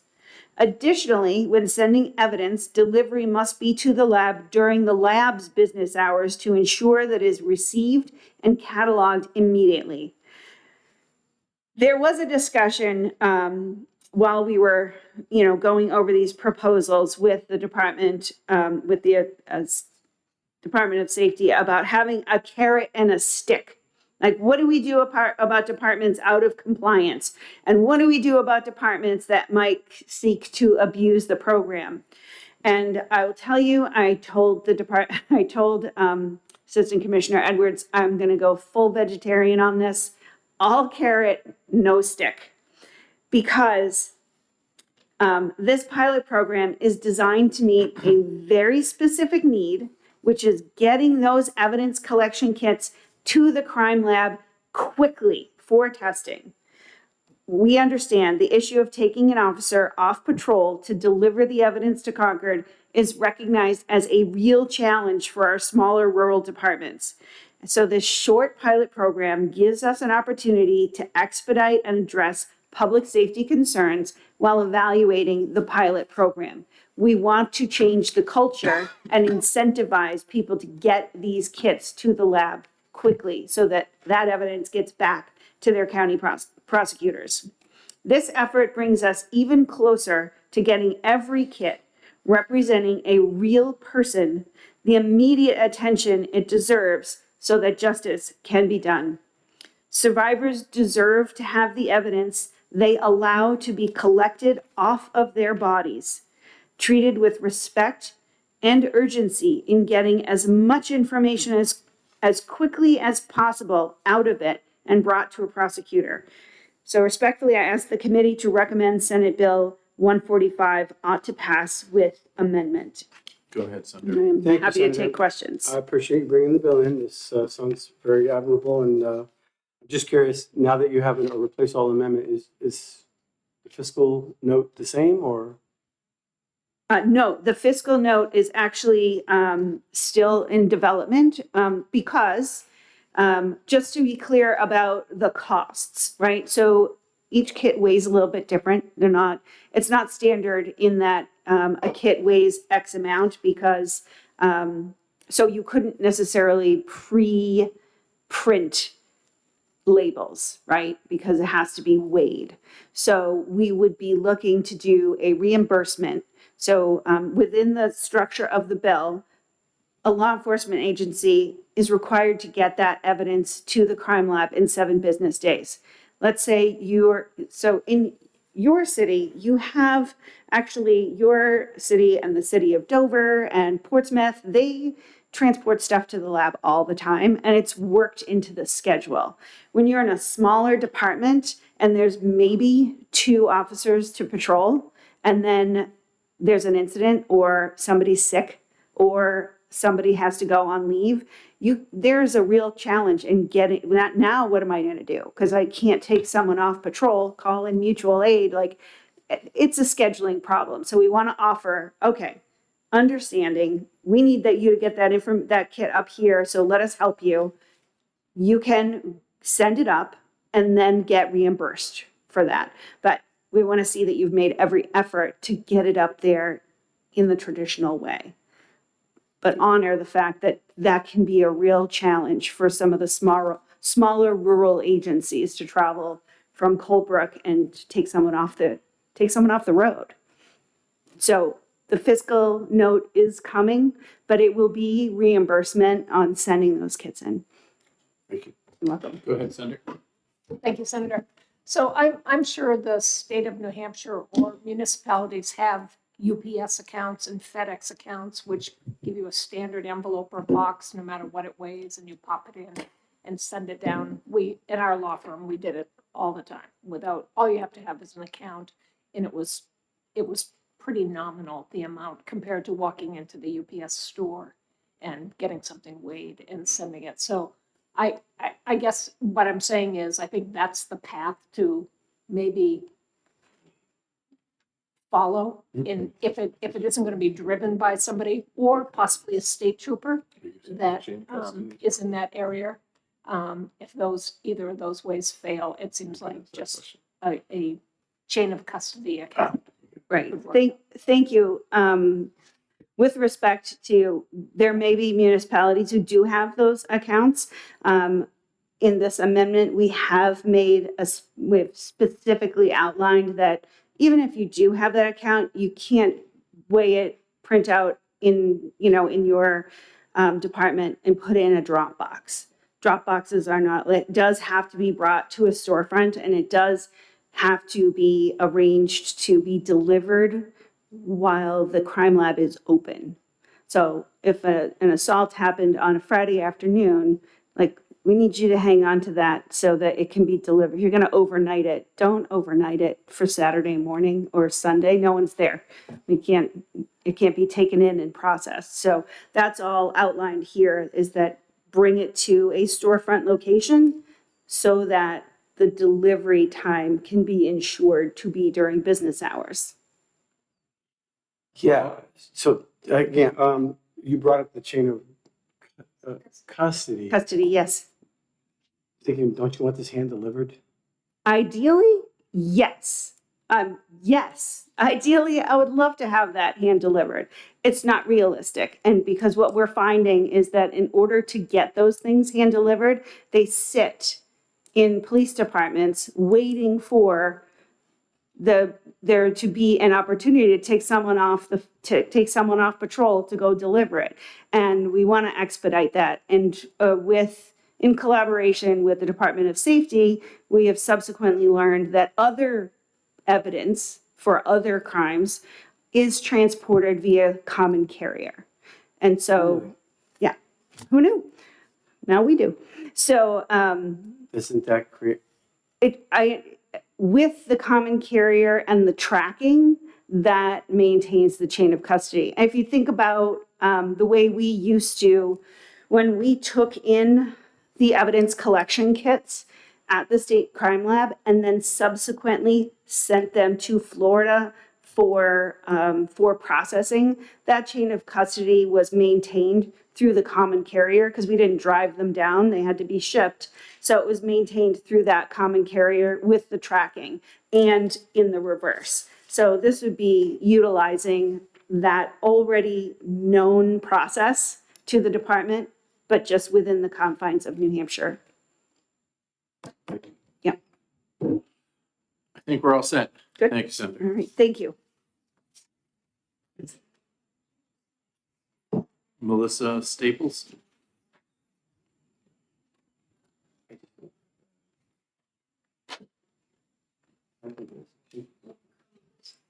Good afternoon, ma'am. Good afternoon.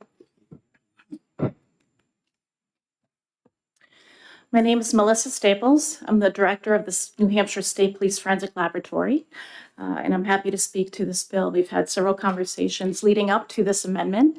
The New Hampshire State Police Forensic Laboratory is the only forensic laboratory provider in the state. And so we serve all 260 county, city, local, state, sometimes federal agencies. And all of the sexual assault kits in the state do come to our laboratory for analysis. We are concerned with analyzing primarily, at least at first resort, any of the evidence that's collected from a survivor's body. So these are all of the hospital seized or medical collected samples. And those are really the samples I believe that this bill speaks to and are the most probative in a sexual assault case. We also are concerned with analyzing cases that, offenses that are occurring within the state's borders. So for example, if a survivor of an assault in Maine comes to New Hampshire and has their kit collected, those kits are then forwarded to Maine for analysis because New Hampshire does not have jurisdiction in that particular case. With those things in mind, if the committee is inclined to clarify the language on line 16 of the amendment, I might just suggest a little language to state All evidence collected by medical personnel in a sexual assault case occurring in New Hampshire shall be transferred to the state forensic laboratory. And I think that then encompasses the goal of this bill. I really just wanted to say that and be available to answer any questions. I could speak more to chain of custody concerns if you still have those questions or whatever you'd like to ask me. Could you just repeat that again? It's line 16, Right, line 16 starts in this pilot program. right? All evidence collected, and I would suggest adding by medical personnel. These would be all the samples collected at the hospital, the kit, the blood or urine sample in a drug-facilitated sexual assault, any of those samples. In a sexual assault case, I would add occurring in New Hampshire shall be transferred to the state forensic laboratory. And I think that small tweak just specifies for the law enforcement agencies in the state exactly what's expected of them in relation to this bill. I'm all set, thank you. Just a quick question, and just because there's a different bill, a venue bill we have. So if a rape occurred, say in Lawrence, and they came to Salem Hospital, Salem, New Hampshire, or wherever they went to, they're near, you know, they come home, they've been raped that night. Would you think that we should still follow the same procedure? You put in the sentence, for the line occurring in New Hampshire. So I'm saying it didn't occur in New Hampshire, but I want you still to, I would think, get the evidence and maybe we. Okay, so we can't steal venue like the other thing. Okay, I'm good. Thank you. Okay. We had that other bill in my head. And did we have other questions? Seeing none, thank you. Okay, thank you.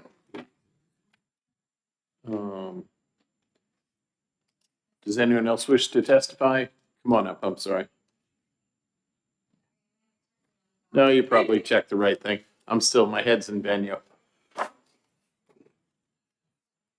Which means very little to you, but a lot to me.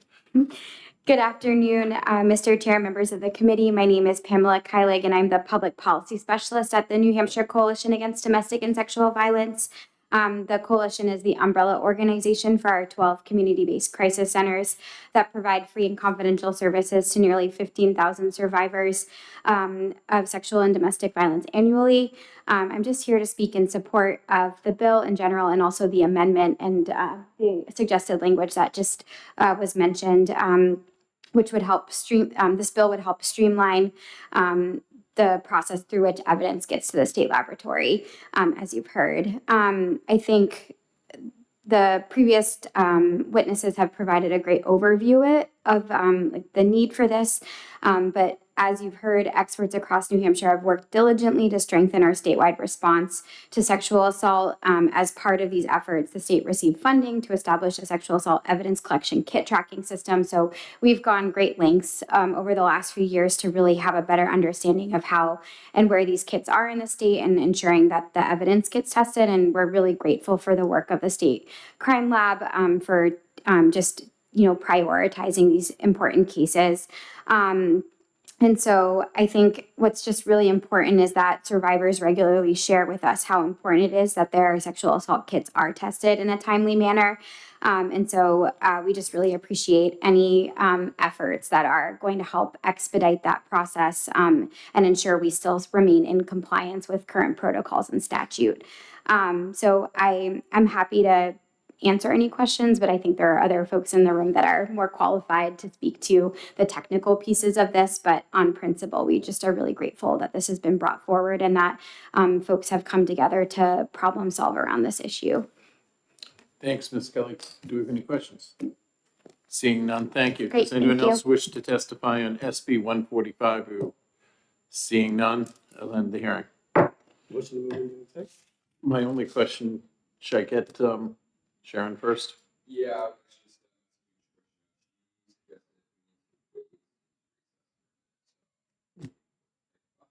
Can I just do some because I don't think we have any problems with some of these? And we get 4, so yeah, we're gonna move into executive. Motion to go into executive session. All in favor? Aye. Aye. Why don't we start right with, Go ahead, Senator. A motion to pass on SB 145 FN. I second it. And, okay. Senator Osler. Thank you.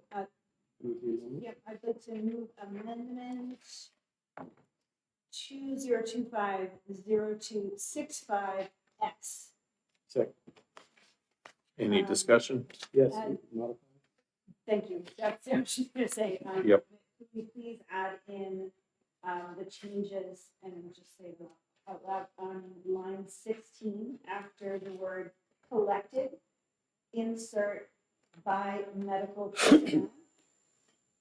And then after the word case, insert occurring in the state of New Hampshire. Second. Just quick discussion. Just help me again with occurring in New Hampshire. So again, why is that so important that we have that here? Wouldn't I want to collect the evidence of, again, my rape in Lawrence? And so at least we're preserving the evidence, and then the mass, I know it'll get prosecuted there. Don't I want to save that evidence the same? So why do I want that line in there? Yes, you do, because you want to go, so sorry, what, microphone? Oh, geez, yes, sorry, okay. So occurring in New Overachiever. Hampshire. All right. I want to know why that's important. Because of the words after it. Case occurring in the state of New Hampshire shall be transferred to the state forensic laboratory. So Okay. we want to make sure that the evidence of crimes committed in the state of New Hampshire goes to the state crime lab Okay. for immediate I'm good. testing versus sending it to the state of jurisdiction. I'll just add, we don't have authority over anybody outside of the state of New Right. Hampshire to make a law binding them, so, Right. yeah.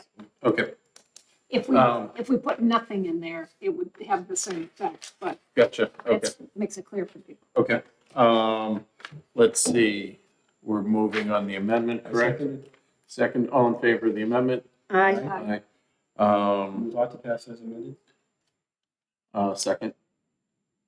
All in favor? Aye. Consent? Do you want to talk about it? Can we do, It's up to you. We can, because there's four of us. even though, okay. Yeah. Oh, I'm We passed some totally new thinking rule. about the referral. Never mind. Consent. I was moving ahead. Are you okay with consent? I'm totally I didn't fine know with if you wanted it. to- Yeah, okay. no, totally fine with consent, Okay. yes. Aye. Move Aye, consent. move Move consent. consent. All in favor? Aye. And she's Yeah. taking it For TPA. Okay. Okay, you want to recess? for now? Sorry. No, what about, Wait. what about 140? We just, Ooh. was that the, oh, Yeah, yeah, we the did. review. It's on consent. Amended. 140 that we did today. When, the domestic, Yes. Got yeah. it. Was there- Did you have any Okay. further So- questions? Did you just move Senator? it out the- I didn't know, it was just about, Oh, okay. I thought I move on to pass on SB 140 FM. second. Okay. Senator Oshie. Discussion. We did all the discussing. Okay. It's Do you pretty want to make a fresh. motion? To pass. Okay, Yeah, moved on to pass. okay. All in favor of the ought to pass motion? Aye. Aye. Consent? Second. All in favor? Aye. Aye. Because she always chews me out, can I take it out? You are. Sure. So that's 2, 1. It's on consent, I'll take it out.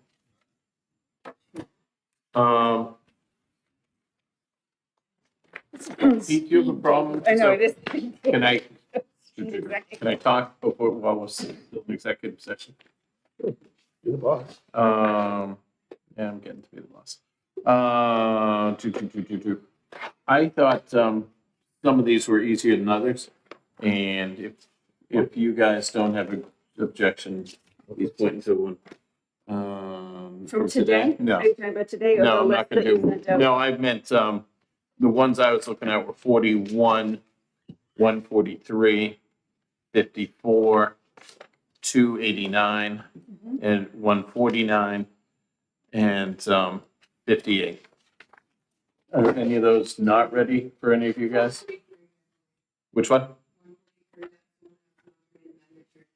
Okay, Okay, we'll take all that. right, so So 41's the, driving $100 minimum, an hour. yeah, 100 miles an hour. 100 $100 miles, an hour. $100 an hour, yeah. Move to opt to pass FM 41 and SB 41 FM. Thank you. Discussion. We're all good? All in favor of the ought to pass motion? Aye. Move consent. Seconds? Okay, on the consent motion, all in favor say aye. Aye. Okay. What, Deb, take it out, what's my next step be? The, Yeah. I'll take up reckless driving, sure. Yep. 41. Move Not opt to taken pass SB 48. Let me find 48. P consent, Yeah, that's, yeah. Withdraw my Yeah. motion. I'm no sorry. 48. I'm looking at. Wait, what's next? 54. Yeah, how do you guys, 54. well, you can make a motion. Was there an amendment here? Oh, no, that's No. a different number, sorry. I saw a 50 and I move SB 54 FM. Okay. Any discussion? So this was on the breathalyzer. If you refuse, we're going to have an administrative safety measure of increasing the penalty up to a year. We have the worst state compliance, I believe, if I remember correctly, in the union, like 60% don't take it. We want to increase it for road safety. We want to hurry people into treatment, rehabilitation. And we don't want them reoffending either. And that's about it. Any other thoughts? Go ahead, Cindy. And it grabs out-of-state offenses to be included in. Yes. prior offenses, yeah. Thank you. Great idea. Go ahead, Cindy. so there, we did hear a concern We did. that the current mandatory jail sentence for aggravated DUI for a high test has the consequence of punishing a cooperating person significantly more than a person who fails to cooperate by refusing and therefore unintentionally encourages refusing. So I'm going to argue that it's an administrative safety measure and not an increased punishment. Our whole purpose is for safety measures on the road. We're not doing it for a punishment. Doesn't this create parity though? With other states? Well, with the punishment for those who refuse compared to those who don't refuse. It's a pre-criminal penalty though. I mean, you haven't, it's a year. That's a penalty. I'm looking at it as a safety measure to keep. Totally, I understand where, but you know, we're, I know what a defense Yeah. attorney might argue, but Yeah, I'm saying, I need the roads to be safer. We have too many people dying. And law enforcement that thinks that this will help lower deaths on the roads and accidents. So, Wrong-way drivers. different so bill, but a yep. different bill. No. But Drink at the enhanced penalty for Yeah. going the wrong way. So, is there any appetite for a carve out for commercial license holders who are pulled over and refuse in their personal vehicle? So, if they, they could stand to lose, an entire year's worth of work for maintaining their civil right not to participate in But if somebody's, breathalyzer or blood test. if somebody's incarcerated for a year, I'm missing something here. It's the Not same- Not incarcerated, we're taking their, Losing the Taking license. their and losing license. their privilege. Yeah. They also lose their CDL. Would they, I have a question for Kate, would they be able to, I'm sorry, Senator Carson, I didn't even see you were there. Would they be able to go for a hardship thing, a CDL? Your thoughts, go ahead, I Senator. think they can. I think they could make the case when they go to court. But I think people need to remember, what is the underlying cause here? Someone made a decision to drink and drive. And we have laws against that. And so if you're going to make a decision you're gonna be held responsible for that, because what happens if you kill someone? What happens if you hurt someone else? You know, maybe losing your license for a year would be a wake-up call for someone to say, you know, this is not a good way for me to live my life, and that, you know, I need help, I need treatment. And when they go to court, they can ask the court, you know, can I go for treatment? Can you add that as part of the plan? Because that's going to make me go.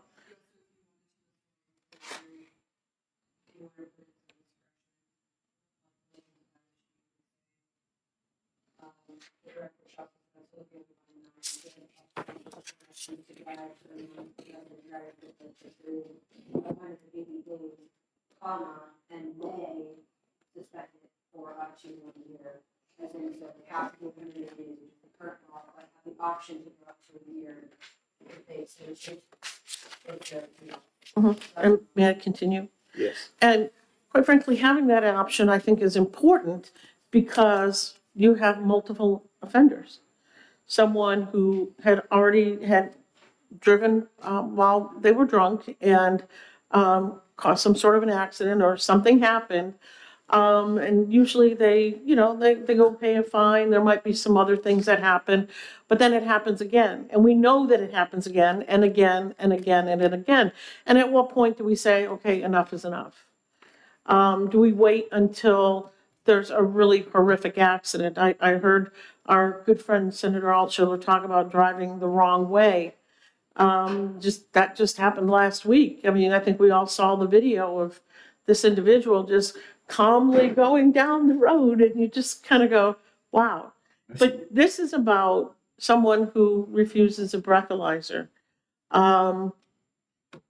You know, you have to think about what is in the best interest of society, rather than their own self-interest, because they're going to do whatever they can to avoid getting in trouble.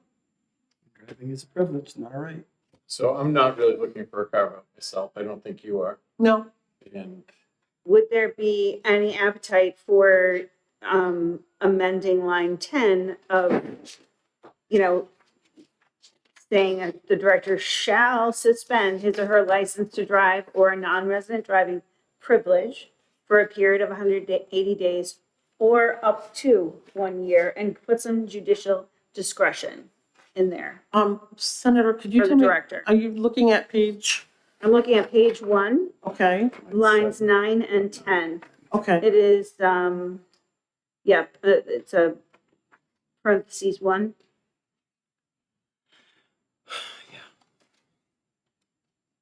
So putting back in 180 days and adding or up to 1 year. so it allows judicial. So there's some discretion between, you know,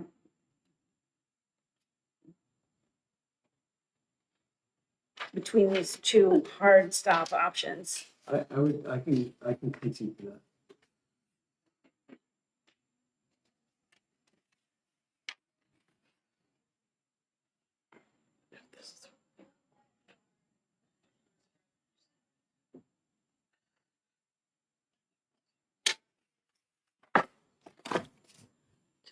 So I didn't know if there were ands. I didn't know if there were ands in here, so I just wanted to make sure Sure. that there were multiple elements that needed to be met. But it doesn't seem like there is. It's just looking at different situations. We can wait on 54. Yeah, I think it is. I think this might need to be teased out a little Okay. bit more. Okay. Wait on 54. Do we need to withdraw my motion? Yes. Consider it so.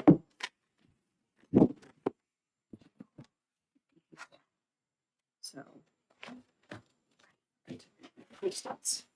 Let's see which one. This is board check. Okay, we'll go to 149. Okay, do I have an amendment on 149 or? No. So your motion, okay. I move out to pass 149 FM. I second. Discussion? Where are you guys? Senator, I think there's a problem with this, the way this bill's drafted potentially. The statutory reference in the bill is a reference that requires a court to transfer a record of a conviction to the DMV so they can take action.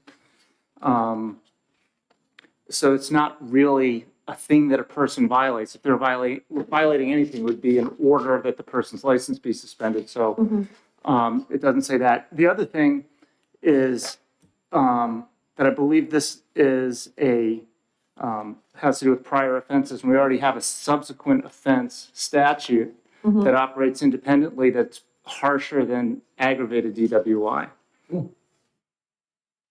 So I would want to find out what the purpose behind this is, because my understanding is that it came from the department somehow, but I don't understand exactly what they're trying to accomplish.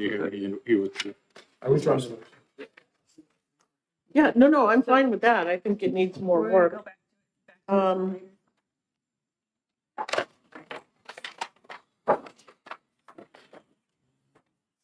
What else, Bill? I have, I'm thinking I'd like to move.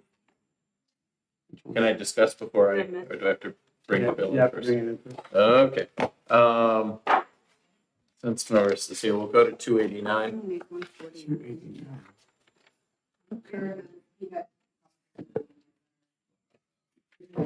Say that again, Kate, I'm sorry. Oh, I think everyone had them. All right, I move out to pass on SB 289 and 289. 289, yes. Is there a second? Yes, I second, but we'll wait till Thank you. Pete gets back. Thank you, Pete. Thanks, okay. Okay, so amendment. Vote on The bill, yeah, now, well, and then bring forth the amendment. Right, Pete? we got to bring in the amendment now that we're, so I move SB 0323. I second. So, what are we doing here? Oh, it's body worn cameras, okay, I'm sorry. So we had an amendment written, so this was in discovery, you're going to share copies of the body cameras with the defense and the prosecution, and then there's concern later about disposal of everything. So we had an amendment brought in that the police can use these as long as they block out the license plate for training purposes. And otherwise, Mr. Chairman? Yes. In looking over this, there's testimony from Ms. Chase from the plaintiff's bar. I think there's some language here that's kind of interesting, and it speaks to when it's going to be released, and they have some language that it says shall be released only after criminal matters have concluded. You really don't want people getting a hold of that footage when there's a pending criminal matter, and have it open. Somebody could 91A it, or somebody wants to see it. So I think you might want to think about adding that particular language that she has presented, just to protect the criminal matter. Let the criminal matter go. If someone wants to file civilly, usually they do after the criminal matter has been resolved. can I stay up here, Marissa? Thank you. So we can make a committee amendment? We might.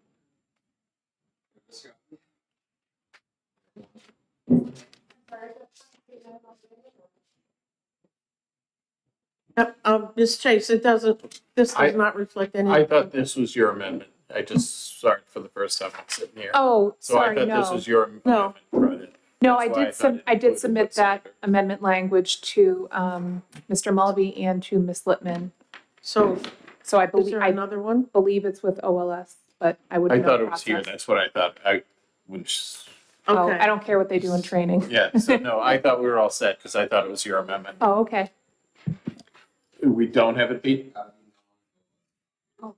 So we just Oh, don't okay. have Oh, it. wait. So can I use that as a committee thing? It's the non-OLS copy? We have Ah, Ms. okay. Chase's amendment, but it wasn't, it didn't go. Okay. We need to take a time out, just, Can we take a moment? we got a lot of people talking. So what you have going on is, you have this amendment, which is 0323S. Yes. Which is in front of us. There is another amendment that reflects the language here, but it just isn't ready. So what we could do, if we decide that we like this language, we can combine it with this language and create a committee amendment. So that way we don't have to worry about another amendment coming, and we can exec this. So, Mr. Chairman, I would Yes. like to propose a committee amendment that will combine the language in 0323S along with the language, and I'll read this into the record so Pete can get it correct. Let's see, it is create of section G on line 27 and add that it should read as body worn camera recordings requested for investigation in a civil matter or for civil litigation in connection to a proceeding shall be released only after the criminal matters have been concluded. Second. It's just waiting for her to get back. Did you hear that? Okay. All in favor? Sorry, go ahead. So, even with all the changes, this takes any body worn camera recordings out of the purview of 91A.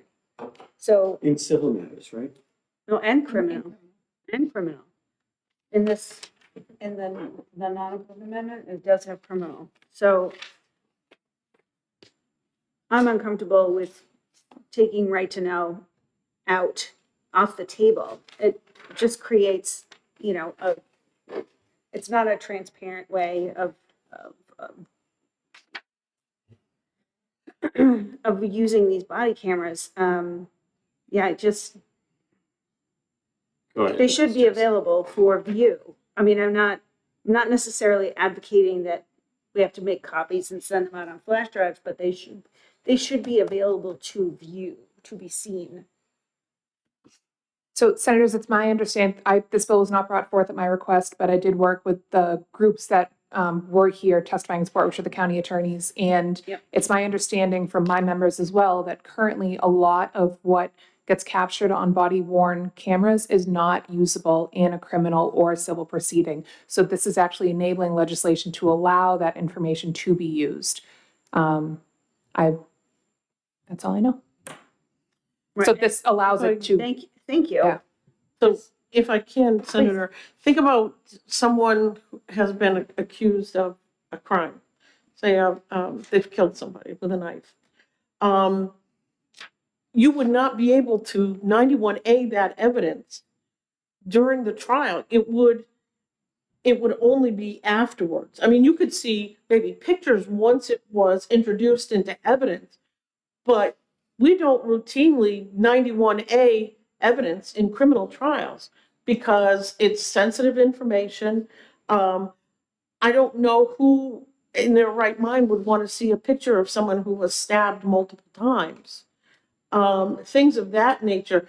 The difference between criminal and civil law, we protect that evidence in criminal proceedings because that evidence is going to be used to deprive someone of their liberty. No longer do we deprive them of their life. So you've got to protect the integrity of that. And really, should the public be able to see that type of testimony? If a child has been, a minor child has been raped and they've taken pictures, should that evidence be 91A? Should you be able to see that?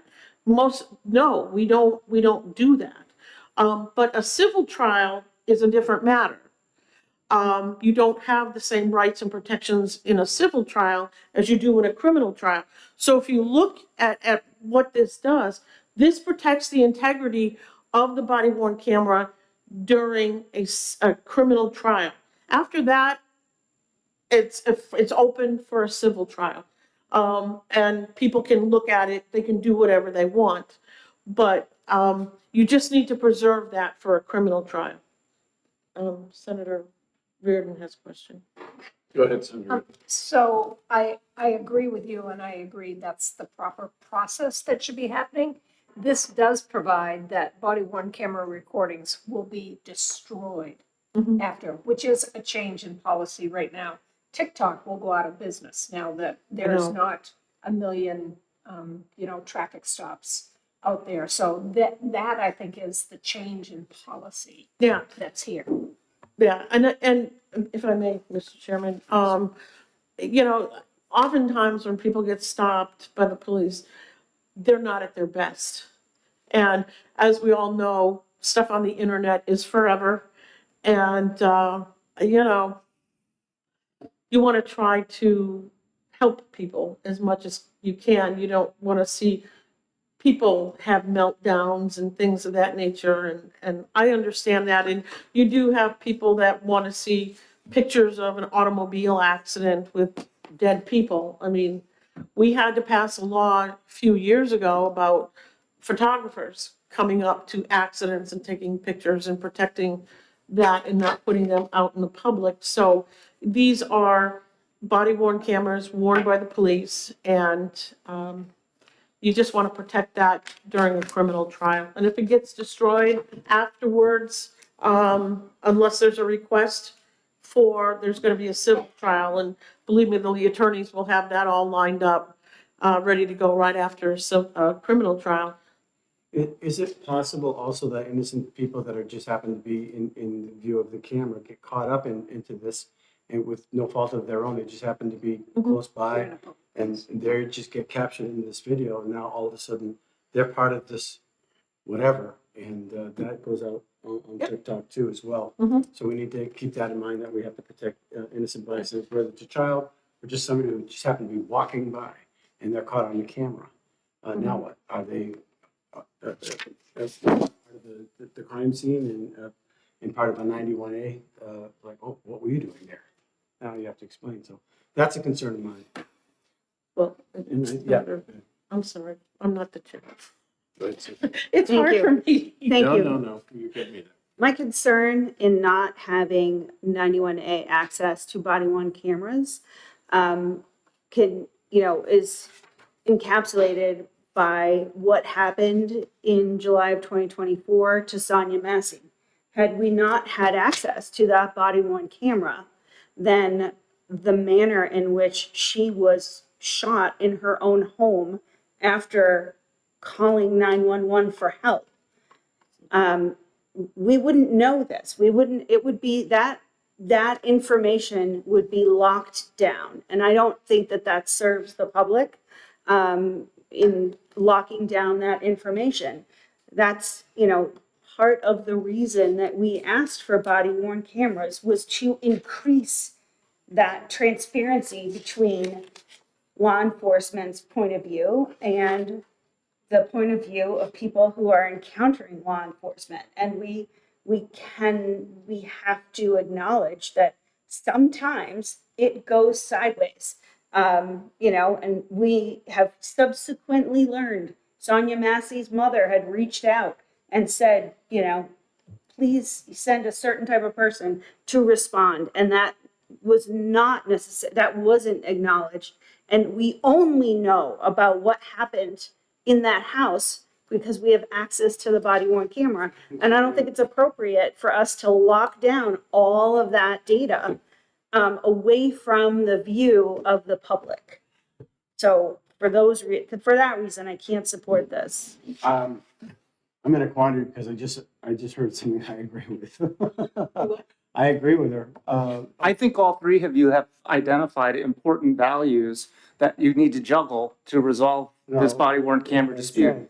The accountability of the government and the right of people to collect news I'm not going to say it's a right, but it's certainly a value. And I'm not saying it's a right just to avoid that argument. It's definitely consistent with First Amendment values.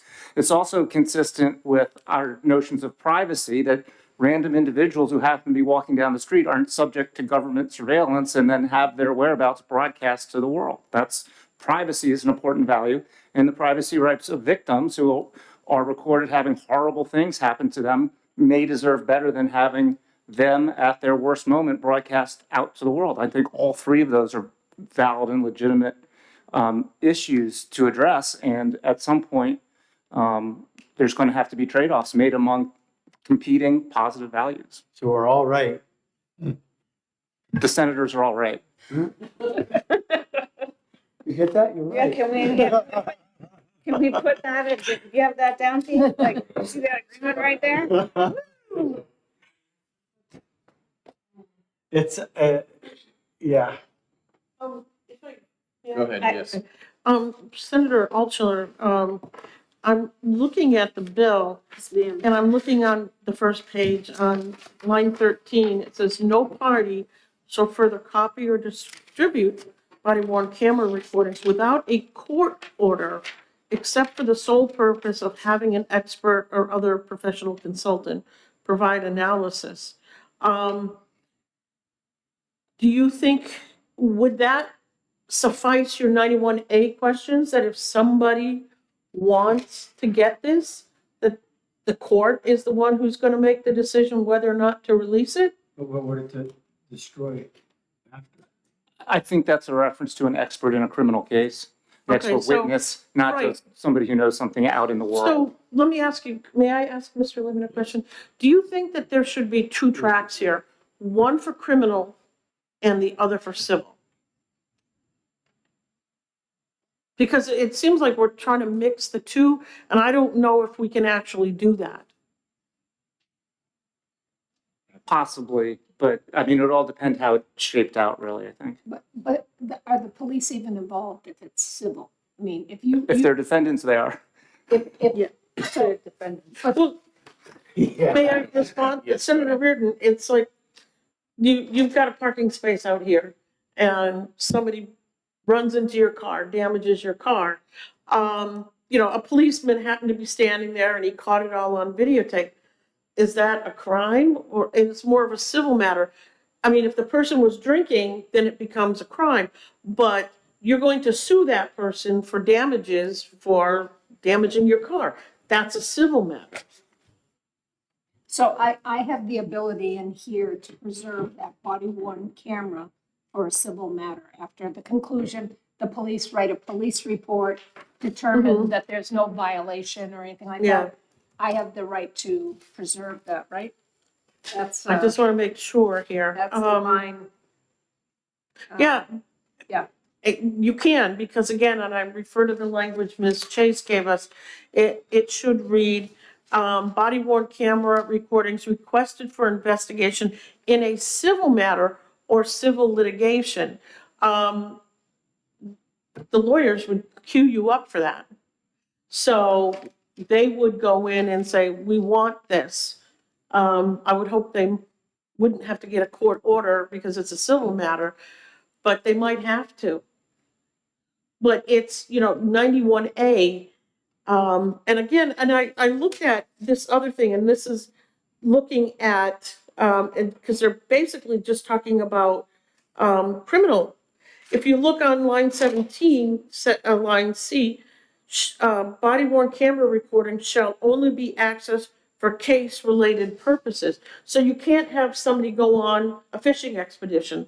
I want to see all of the ones that were captured in a particular time period, all crimes that were committed. That would be, in my opinion, inappropriate, and it could be somebody who's, fishing for a case, and you don't want to encourage that either. But I do agree with Senator Altshuler that there are times police have made mistakes, that they've acted inappropriately, but usually that then becomes a criminal matter. It could be an administrative matter too. You go to the Police Standards and Training Council where they have that little, the subcommittee that deals with police misconduct, where citizens will go and make a complaint that a police officer did something wrong. They either can go to their local police and make a complaint. If they don't want to do that, they can go to this board and make the complaint, and they will review all the evidence. And you will have an opportunity to see that then. I think somebody brought up the fact that the recordings get destroyed at a certain point. So The case is closed. when the case is closed. Yep, when the case is closed. Because once it's closed, there's no reason to hold on to it. Unless you want to there's mandate another they hold case. it. Unless there's more than one case. Right, and that's where, again, the lawyers, if there was going to be a civil case that's gonna take place after a criminal case, that's where the lawyers would come in and preserve the testimony. So I think the opportunity that we haven't captured is if there's no police case at all, but the parties suspect there was something that was wrong. The way the police acted maybe was wrong. So if we gave the parties to the, so in the event, it's Sonia Massey's family in this case, if we gave them access to these tapes, the body worn camera, because right now they have, if there's no case, they have no opportunity to access those at all. So if their pictures of their next to, their family members want to see, then we could solve that by just giving them, if you were captured on a body worn camera, you have the right to see. Well, they have the right to disseminate that. Yeah, you have the right to receive that, I because don't know right if you now want you the right don't. to disseminate it. Yeah, that's what I'm saying. Would they have the right to disseminate that? And that in itself could be. I think we would have to provide it. We'd have to provide it, because right now law enforcement has custody of it and they don't give it to it's anybody evidence. except in discovery. But So if I mean, it's never a bigger than just in the Sonia Massey case, than her family. The public at large has concern and reason to know that law enforcement officers acting on their behalf are not, are acting out of protocol, out of the realm. Like, as a citizen, I want to see that. Not just, I'm sure Sonia Massey's family wants to see it, but, that person is that officer is a danger to the community at large. I want to know that. The family has a cause of action. The family has a cause of action. I have a right to know. So, a right to know. Yeah. I think that's the It's a possibility government- of a fishing expedition. We allow, I mean, this is something that we discuss in in ED&A all the time, maybe, is people they go on fishing expeditions that are infuriating and waste a lot of time and resources in our municipal centers. However, the public has a right to access all of that information. We're in a very, delicate spot where we have a right to see this. We have a right to see what our government is doing, what we're doing. Go ahead, Kate. Do you agree? You had an idea, I thought? No. Oh, no. Okay. You had your hand up?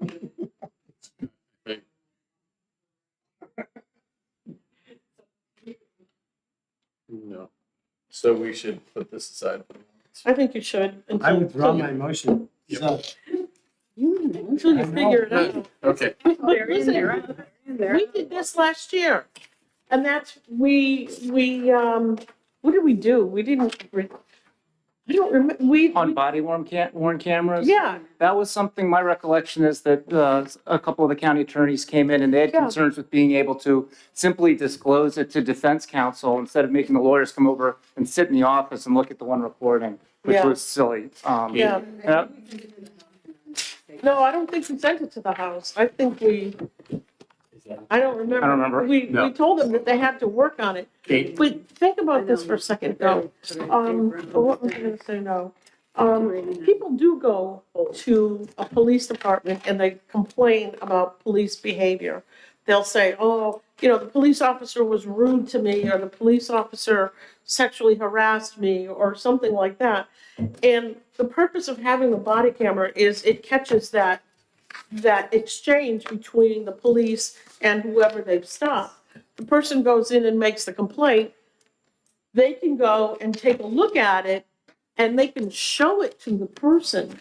And I remember when we put together the board, the testimony was often the person had a problem recollecting, and it shows that it never happened. And so there's a like, oh, never mind moment, and it's done and over with.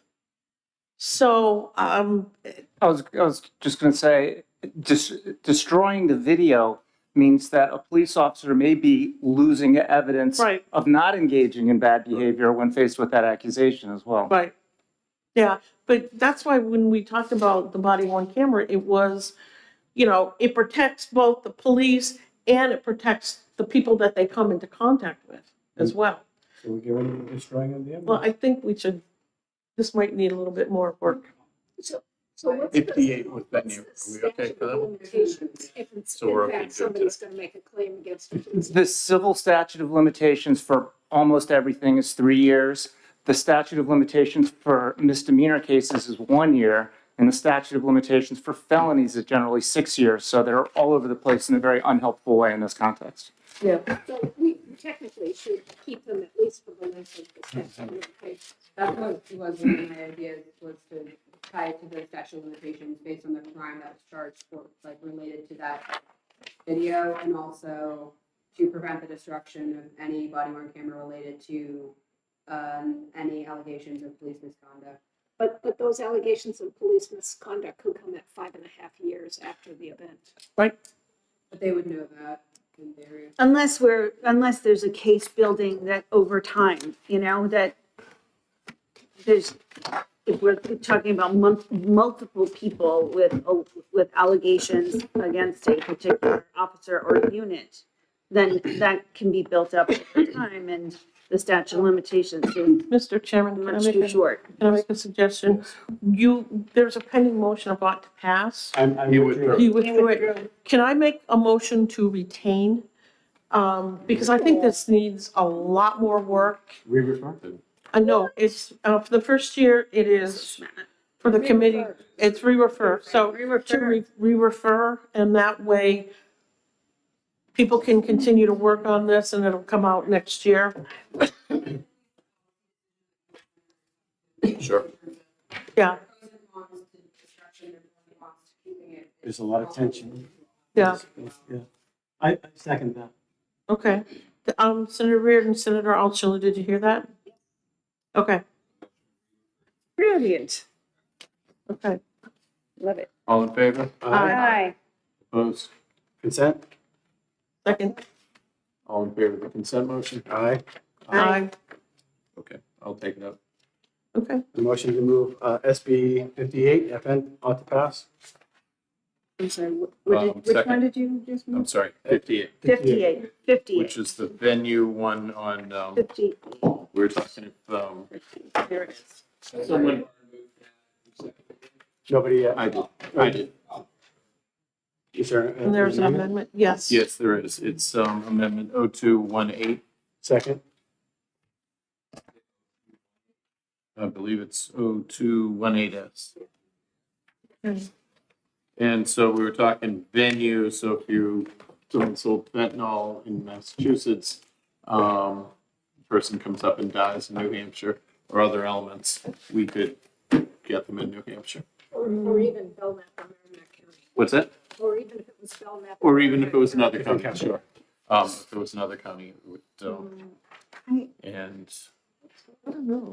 it's for the, Did you open we're talking about the amendment? yes, yes, we are. So I have a How can notation we, on the amendment. 0218S. So, okay, Um, I'm sorry, on the amendment? yeah, I wrote a little notation on the Okay. amendment. I'm trying to figure out like why I wrote this, but I said, should this be in 9-A part C as a new paragraph? I'll look to my learned attorney. Yeah, yeah. Roman 9. So I had highlighted in line 11, either the death occurred or the manufacturing, selling, or dispensing took place. And I have a notation to myself, should this be 9-AC? New paragraph. I'm looking at the amendment to 318. Thank you.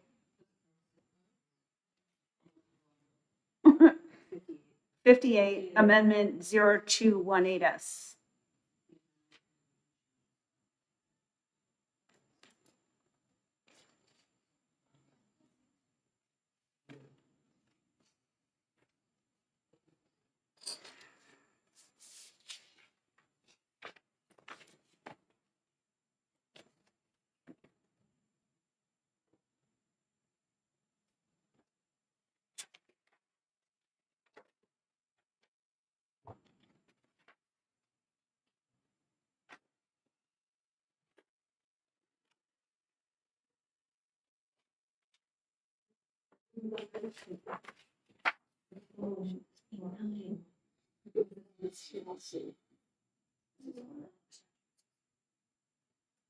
I mean, leave open the possibility that I'm absolutely wrong, but I did like make a point of highlighting it and putting in a particular statute.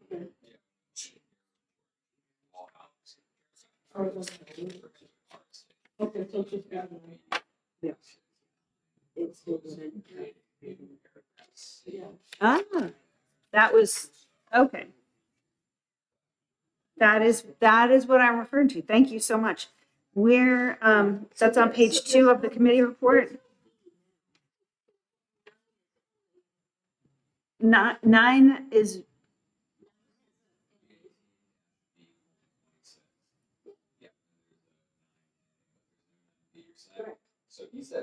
well, that's,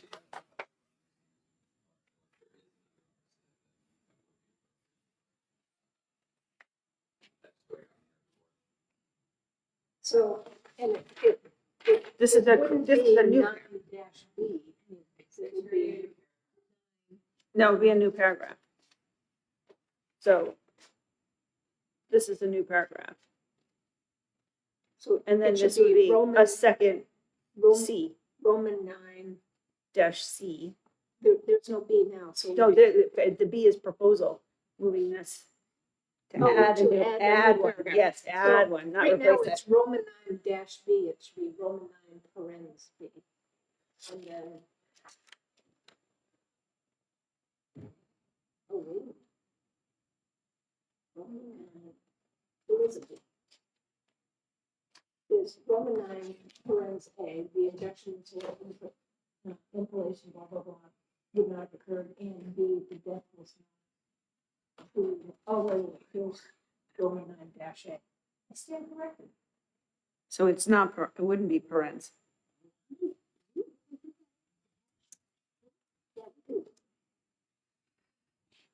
How we doing?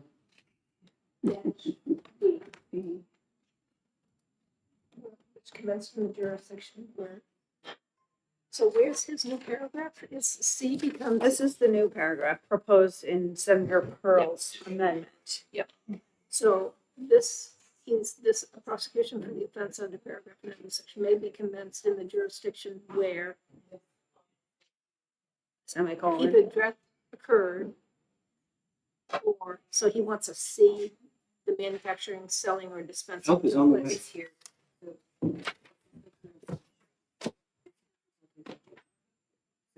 Yep.